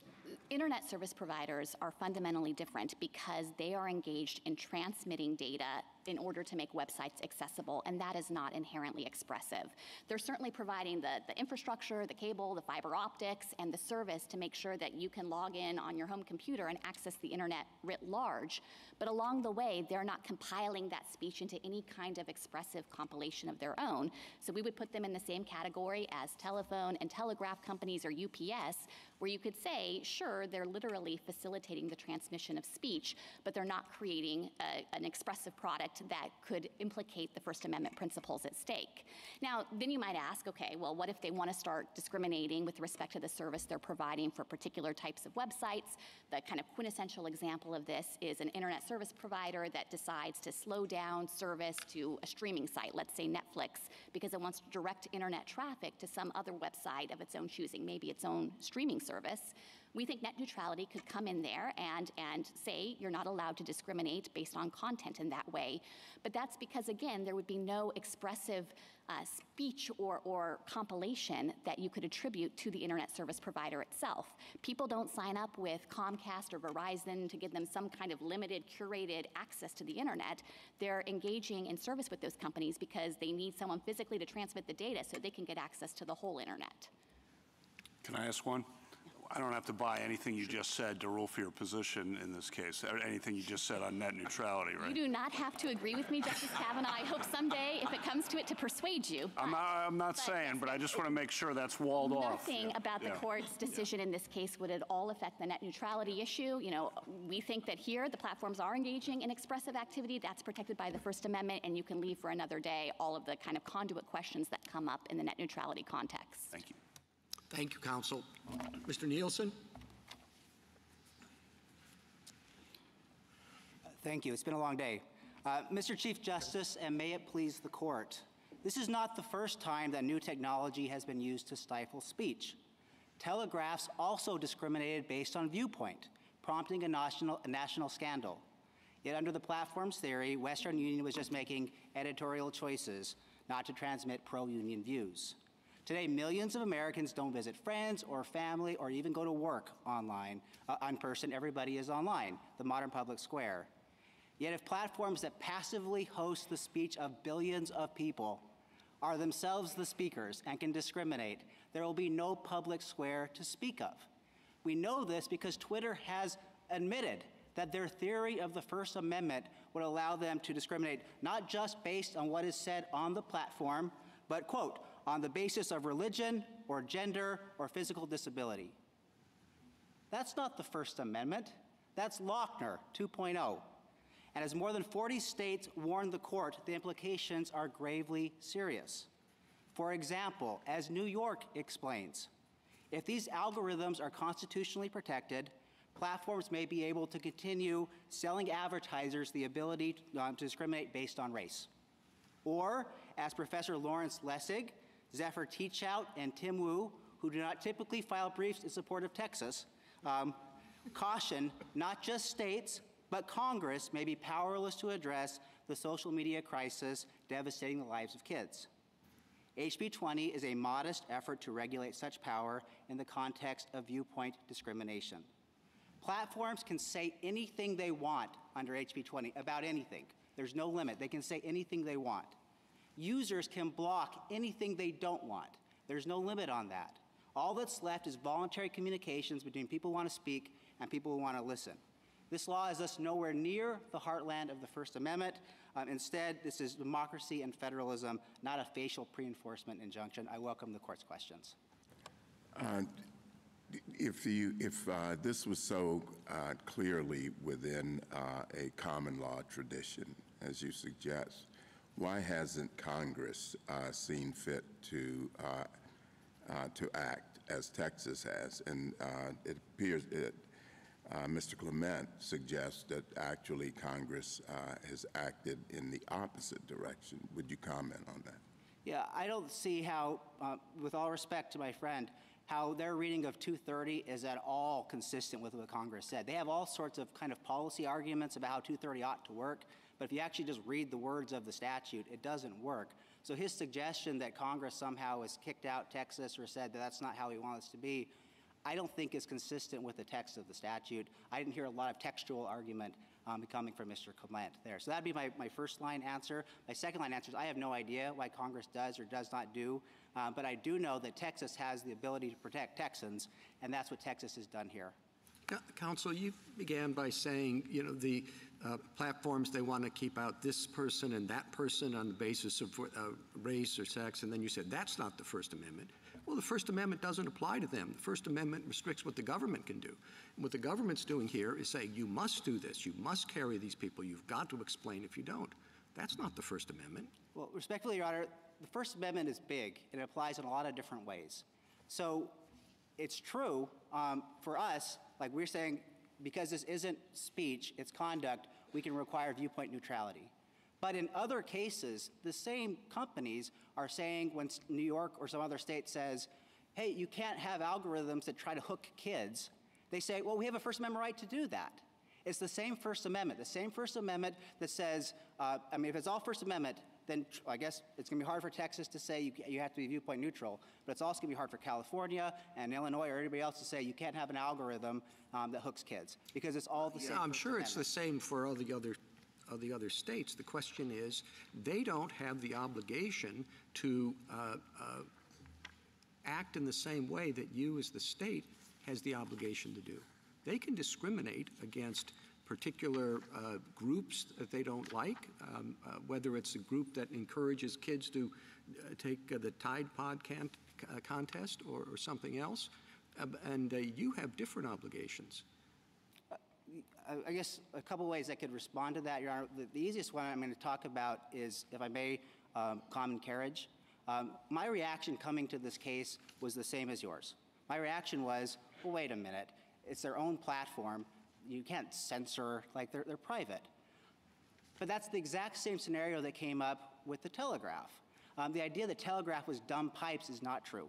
Instead, what the Telegraph was, is they had the technological ability to say that we're not going to let this type of speech through. No, you're absolutely right, but it's kind of begging the question. You're assuming that they're like the Telegraph. It seems to me that that's a big part of what the case concerns.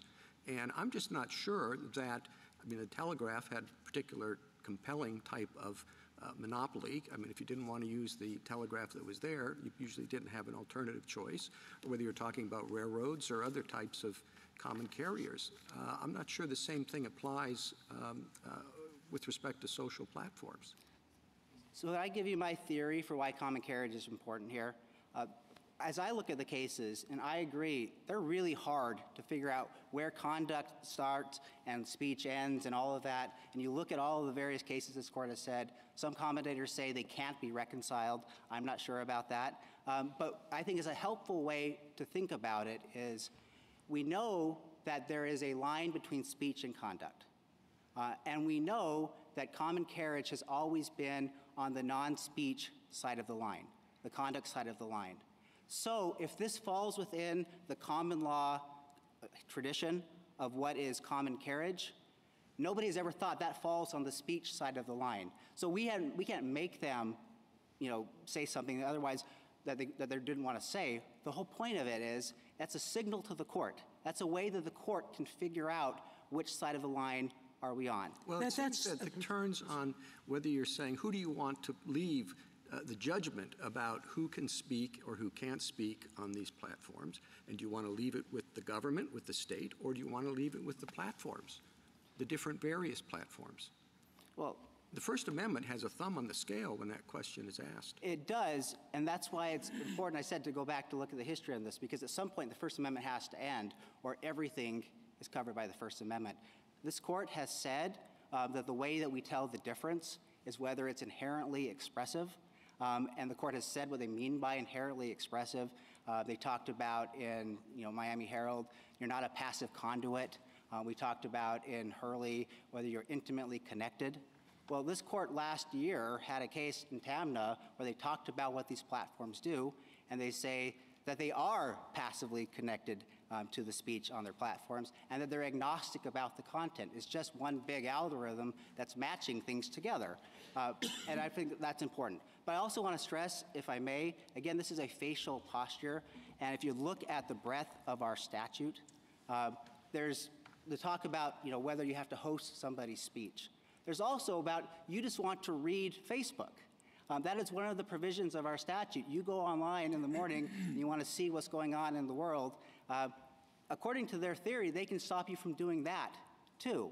And that's surely public accommodation law. The idea that they don't like somebody because of their race or their disability or something like that, and we're going to say we're not going to allow you onto our platform, that surely cannot be constitutional. That's what I mean by that's Lochner. That's you've gone beyond any content of the platforms themselves on their page to saying we're not going to let people even look at what we're selling. That's a bookstore saying we won't sell you our book. That's different from saying we won't publish your book. Do you think that there are any unconstitutional applications of your law? I mean, that's a hard question. I suspect that there might be. What would they look like? So the one that comes to mind would be, imagine, and this comes up in their brief, they pick like the most vile example, and they say, imagine a publisher didn't want to publish the book written by the Proud Boys, was the example that they use. I think you might very well have an as-applied challenge to that. But the problem for them is they picked the most vile example when I think all of it would say, well, wait a minute, surely you can let them on Facebook and you can't kick them off because their grandma said something outrageous, right? So there's got to be a limit there, and that's why a facial resolution of this case doesn't work.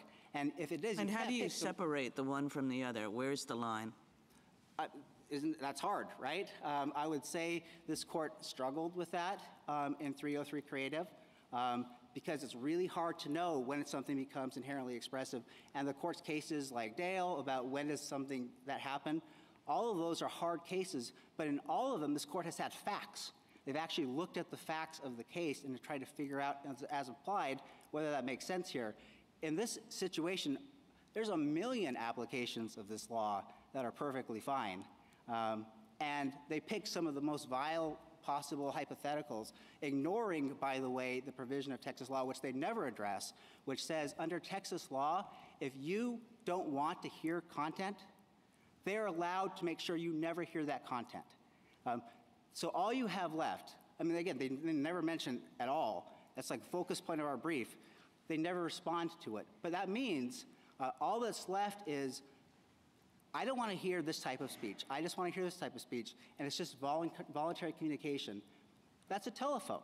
Mr. Nielsen, You heard during the prior argument a lot of conversation about how broad Florida's law was. I read Texas's law to be more narrow in its coverage, that it wouldn't sweep in some of the examples we were using in the last argument, like Uber, Etsy. Am I correct? I think that's fair, Your Honor. So what platforms does Texas's law cover? Am I right that it covers only the classic social media platforms like YouTube, Facebook? So that's what their deponent has said. The only one that they were sure that it was covered is Facebook, Twitter, and YouTube.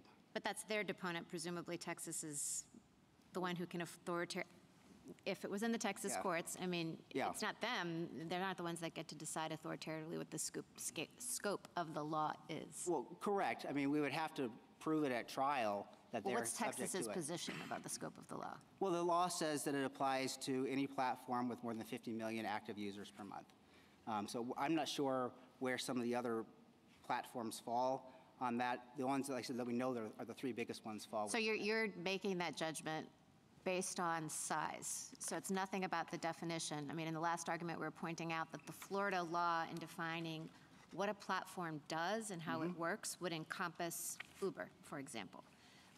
But you're saying that you're just distinguishing this based on numbers. No, I apologize, Your Honor. There's also a separate provision which defines social media platform as a website open to the public, allowing a user to create an account, and enables users to communicate with other users for the primary purpose of posting information, comments, and so on. And so is it Texas's position that that definition then covers the classic social media sites? And by classic social media sites, I mean sites like Facebook and YouTube. Yes, Your Honor. Okay, and that it would not sweep more broadly to some of these other things like Etsy?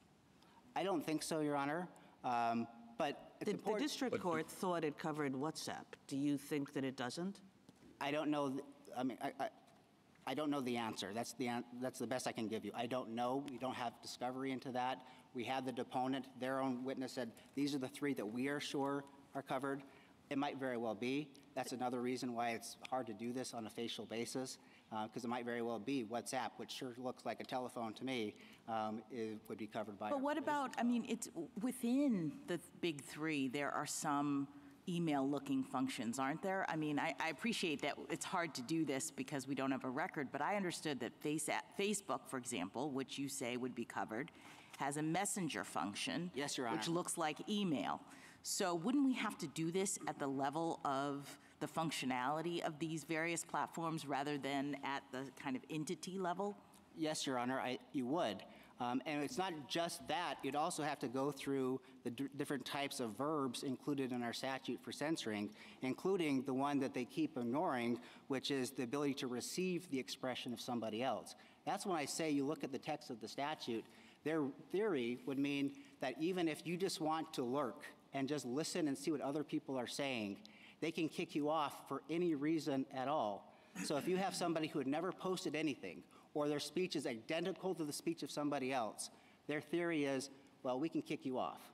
That seems to me pretty far into the world of public accommodations. Like, 303 was a narrow case. If that's what 303 means, like, boy, now we're really, really, really big. Hence Digital Lochner or Lochner 2.0, the idea that everything can't be protected by the First Amendment. At some point, there's lines of content. Counsel, during the prior argument, which I'm sure you listened to attentively. Yes, Your Honor. There was some discussion about how difficult life will be if these injunctions are dissolved, and a parade of horribles and expenses and difficulty geofencing Texas or Florida. Can you address some of those concerns? Yes, two answers, if I may.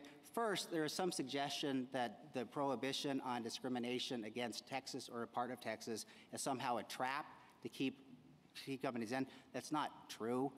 You read the statute, that's not what it says. There's a separate provision in the statute, which is the jurisdictional hook, which is, if you're doing business in Texas. And by the way, even if Texas tried to do that, there's something called personal jurisdiction that you can simply just leave a forum. That's this court's decision in Ford. So that argument, it's just not true. But the other part I think is really important about this is Texas's law. What is the remedy here? It's an injunction. There's no damages here. It's an injunction.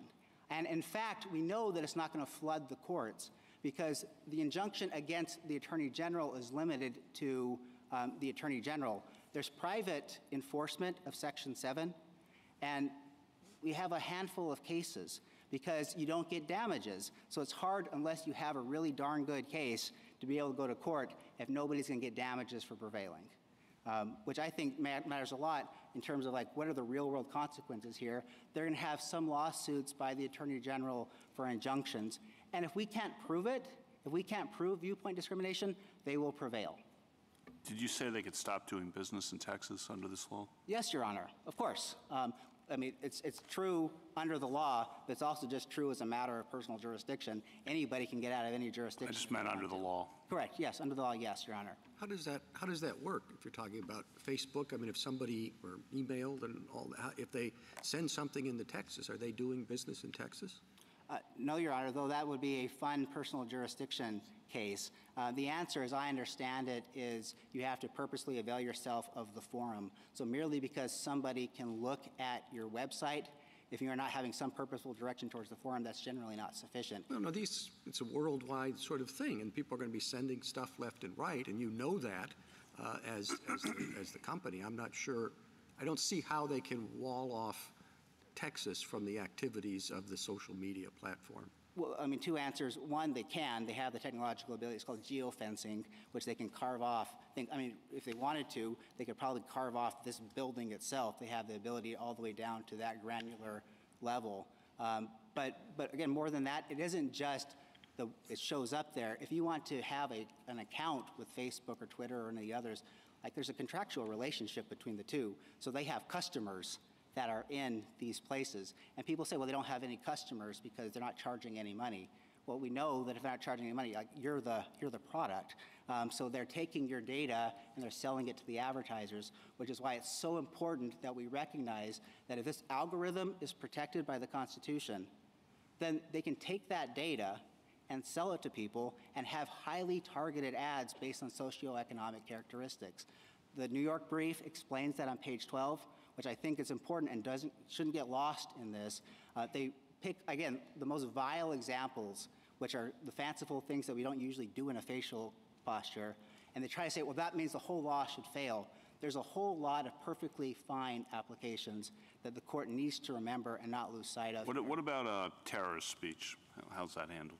Yeah, so a few ways. The first response that I would have to that is the provision of the statute that they ignore, which is no user has to receive anything they don't want. Right, that still allows the communication of it, so that's all right. not... Let's go through that there. But now we're most of the universe is gone.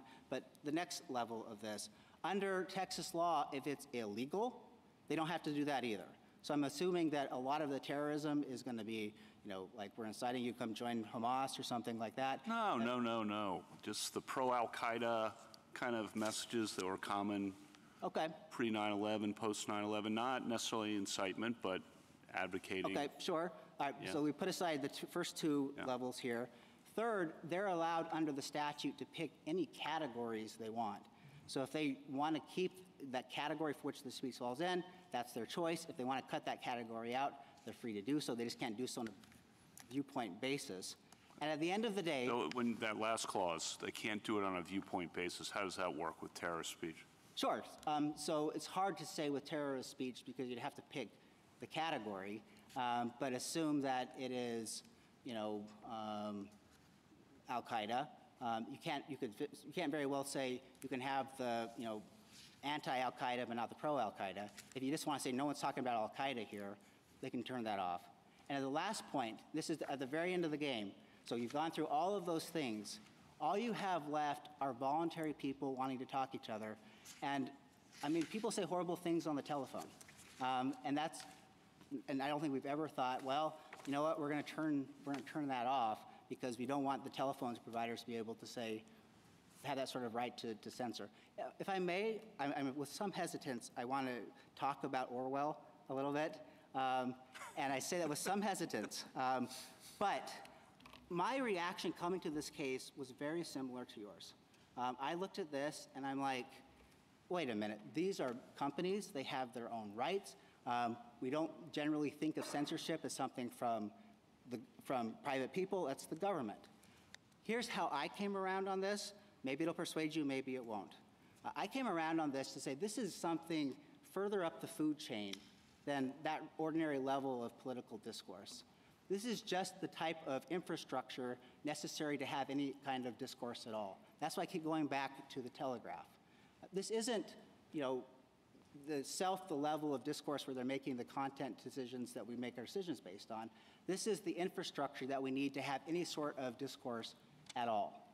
So if we say we want to have that type of infrastructure not have, censorship on it, that would mean we would have to have a massively increased federal government because it would have to control all the infrastructure. And then we would have, okay, now you can't discriminate based on this kind of infrastructure of how things work. That's not, that is Orwell, right?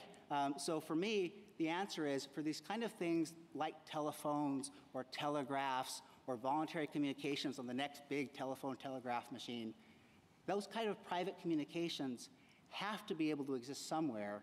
The expression like, sir, this is a Wendy's, there has to be some sort of way where we can allow people to communicate. And is that just because of the modern public square? Mr. Clement has said many, many, many times that there's a distinction between public and private, and that's sort of driving his analysis as to when and under what circumstances this kind of regulation can be done. And are you just rejecting that because you're suggesting that they merge in this situation given the nature of the communications? I'm not doing that. And that's, again, I'll try again to be artful. These are complicated concepts. But I think about the common carrier as a really useful tool for this court because we know that there's hard lines to draw.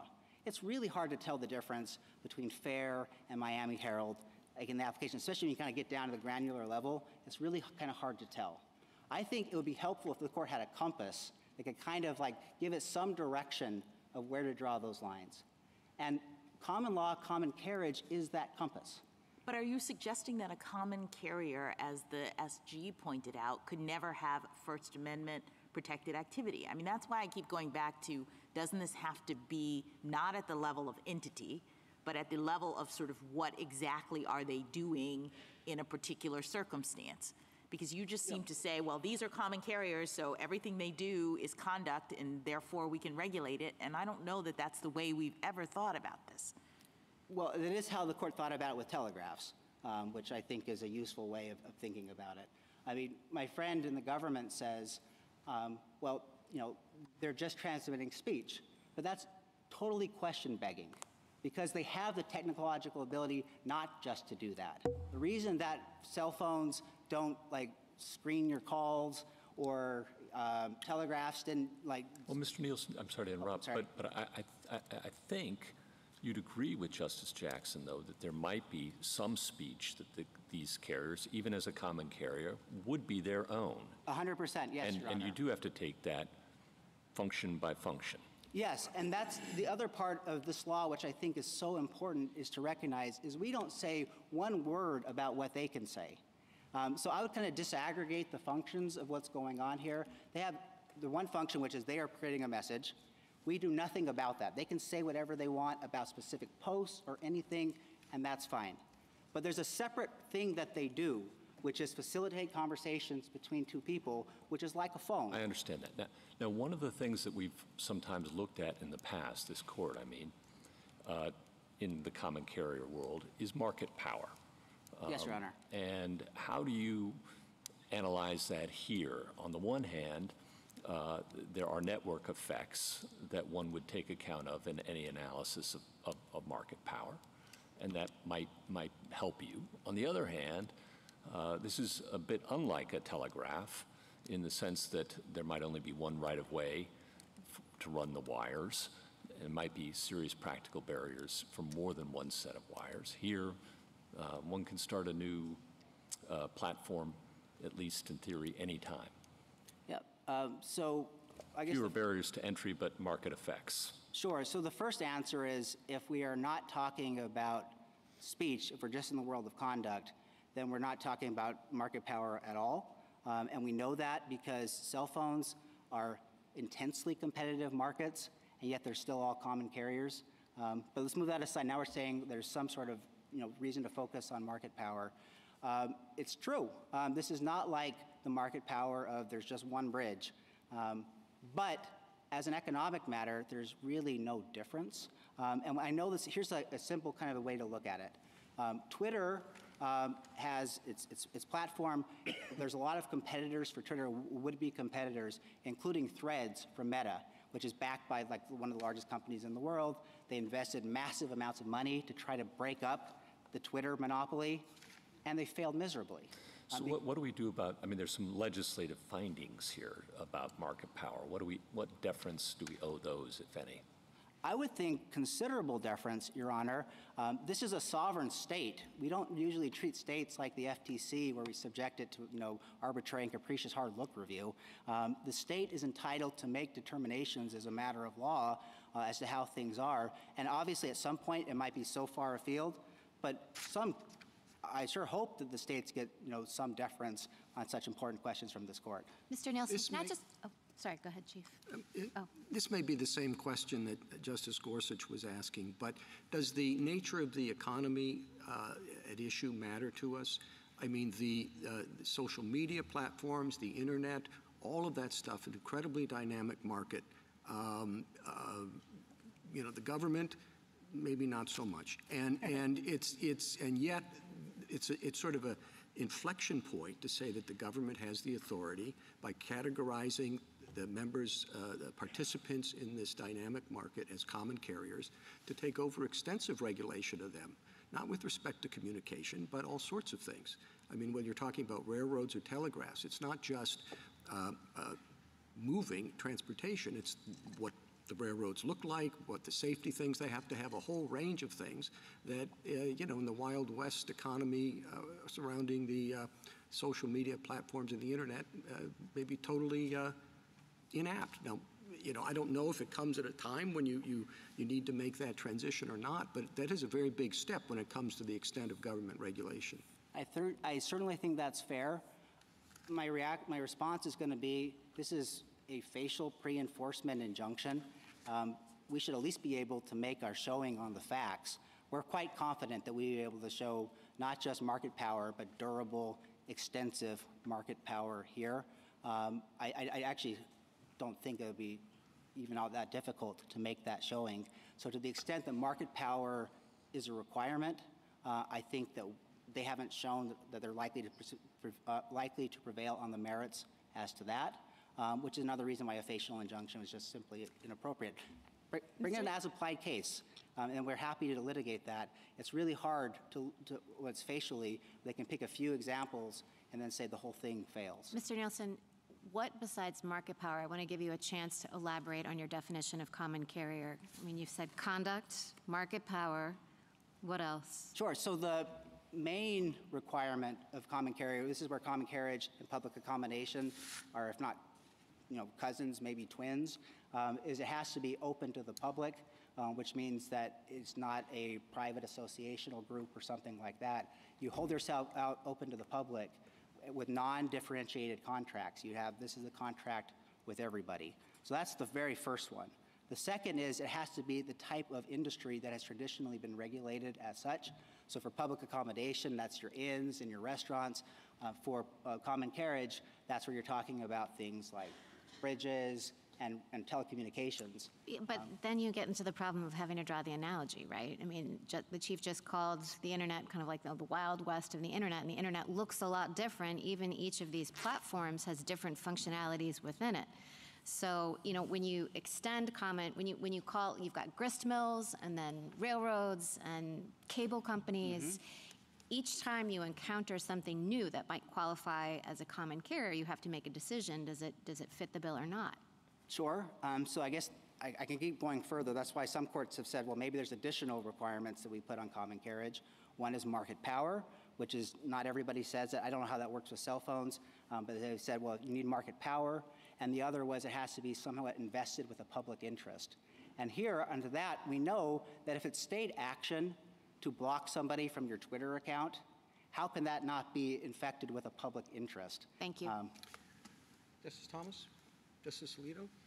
Justice Sotomayor? I have a problem with laws like this that are so broad. that they stifle speech just on their face, meaning I think that's what the government's been trying to say. If you have a particular type of speech that you want to protect against or promote, it would be one thing to have that kind of law. But we have a company here, Discourse, who's also a direct messaging app. And there's no question that your law covers them, but they tell us that their whole business model is to promote themselves to a particular message and groups of messages. So they're not doing it indiscriminately. You're basically saying to them, if they're out there and they're a common carrier, they can't have this kind of business model. I mean, two responses, if I may, Your Honor. The first is, as to the particular company, we're only talking about the three largest, maybe more depending on who falls within the 50 million, the largest telecommunications companies on earth. We're not talking everybody else. Okay. So, but as to the second point. You're agreeing with them that basically this law is aimed towards them. Yes, to the largest. We've never disputed that. But even if you agree with all of that, I disagree with you, but I understand that there's still applications of this law that should be allowed to go into effect. I don't see how they can say that they can kick somebody off for off-platform speech of their grandmother. That can't be, or because they don't like it where you live in Texas. You know, you live in El Paso and not Dallas, so you're not as valuable to the advertisers, so we're going to kick you off. Surely that can't be okay. Justice Kagan? Justice Two Kavanaugh? very quick ones. On the deference to the legislative findings point, my memory is that there was a trial in Turner Broadcasting. Yes, Your Honor. That's Turner 2. Yeah. So, you know, that's maybe there'll be a Paxton 2. I'm not sure how right, that but there plays wasn't just Congress said this, that's good to go. There was a trial about that, right? Sure, Your Honor. Yeah. And like I said, we're happy to go to trial. But that's all I wanted to ask there. Course, and then on common carrier, if a company says we're not a common carrier, we don't want to be a common carrier. We're carrying a lot, but we're not a common carrier. Can the state make them into a common carrier? The state, that's a great question. And that was the first question I had when I came to this case. The answer is no.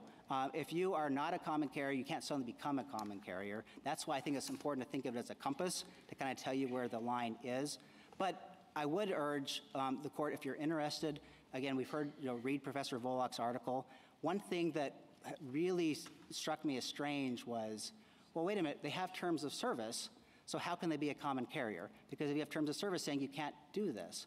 And this court addressed that very problem. The case that he cited is New York Central v. Lockwood from 1873, where the court said you can't just get out of the duties of common carriage by contract. If you're a common carrier, you're a common carrier unless you stop opening yourself up to the public. Seems a little circular, but I'll end there. Yeah. Sure. Justice Barrett? I just want to get a clarification. So you said that Facebook could geofence and just pull out of Texas? Was that Of correct? course. Of course, Your Honor. Okay, Yes. because I was just confused. Mr. Clement was pointing out, that according to the provisions of the law, you couldn't, and I'm looking at 143A.002, and it says, that you can't censor users' expression, ability to receive information, et cetera, based on a user's geographic location in this state or any part of the state. So you don't understand that to say, well, based on your location in Texas, we're not going to let you post content? Your Honor, this is one of the prohibitions of the law that they can't. Let me say it a different way, if I may. There is a provision of the law, which is the jurisdictional hook, that says who is subject to this law at all. If you choose to do business in Texas, then this provision kicks in, and you can't discriminate against people after you've chosen to do business in Texas based on the status that they're in Texas. But if you don't want to do business in Texas at all, that's a separate provision, and you can get out of Texas. This is the prohibition on what you can't do. If you choose to do business in Texas, you can't darn well discriminate against somebody because they're in El Paso. And doing business in Texas is what? Just allowing Facebook users to sign up in Texas? Or is it, Facebook accepting ad money from Texas corporations? That question has not been resolved by any of the Texas courts, because none of them have been. But as I read it, it is you have to have customers in Texas. You've entered into contractual relationships with Texans. Thank you. Justice Jackson? So Justice Barrett had exactly my same thought, and I just want to clarify. So this doesn't speak, in your view, to a business decision not to offer services in Texas because, for example, their requirements are too burdensome. Instead, this is you're offering business in Texas and everywhere else, but you are prohibiting them from discriminating against people on the basis of their geography, meaning they're in Texas. Yes, Your Honor. Thank you. Thank you, counsel. Rebuttal, Mr. Clement? Thank you, Mr. Chief Justice. Just a few points in rebuttal. First of all, as to the common carrier, the two classic elements of common carrier status are missing here. One is that you just transmitted or carried messages from point A to point B. That's not what's going on here. We use the word in our brief and from this court's cases, disseminate. Disseminate means to spread broadly. That means you're in the expressive enterprise business. There's zero tradition of treating entities in the expressive enterprise business as common carriers. And then the other factor is there really is like an essential facility. The telephone wires used to go, the copper wire, the last mile to every house in America. So if you were kicked off Ma Bell, you were really out of luck. This is the opposite situation in the internet where you have lots of other choices. This is just not a common carrier. Not that that really is talismanic under the First Amendment anyways. Justice Thomas made that point back in Denver carrier case, and he had it exactly right there. Now, second, public accommodation. I wouldn't be worried about any other accommodation law, public accommodation law. No other public accommodation law prohibits discrimination on the basis of viewpoint and applies exclusively to speakers. That is a First Amendment red flag that you're trying to limit speakers' ability to discriminate on the basis of viewpoint. That's just a frontal assault on editorial discretion. Every other public accommodation law that I'm aware of works differently. Third point, protecting kids. If you're at all concerned about protecting kids on the internet, that should be a vote in our favor in this case. Because if you can't do viewpoint discrimination, that disables us from doing many of the things that our companies try to do to protect youth online. I mean, the idea that, okay, we're going to have to choose between having, if we have suicide prevention, we have to have suicide promotion to avoid viewpoint discrimination. That should be a non-starter. And protecting kids is important even as to the disclosure provision. There is a record on this case at page 161 of the Joint Appendix. A witness from Stop Child Predators testified and said these disclosure provisions give a roadmap to predators to figure out why their messages aren't getting to children. So they can figure out why they got bounced and they can try again and sort of work their way around. So the last point, and I think this is an important one to end on, this idea that somehow we're behind the eight ball because we brought a facial challenge. There is a proud tradition of facial challenges to vindicate First Amendment rights in this country. That's how many of these cases have been brought. There's an equally proud tradition of getting a preliminary injunction against a law that is chilling speech. And as the general pointed out, I mean, the party presentation rules have to be foundational here. If we had gone into the district court and said, this is unconstitutional on its face, and they said, no, it's not because of Gmail, we could have had a fair debate about that. We could have modified our complaint if necessary. That's a difficult issue. As I said, the only court that I've seen that deals with it directly said Gmail is not a common carrier. But in all events, we could have litigated all of that. But the plaintiff's burden is not to think of any theory the government can come up with appeal and then foreclose it in the district court. Thank you. Thank you, counsel. All counsel. The case is submitted. The Honorable Court is now adjourned until tomorrow at 10 o'clock.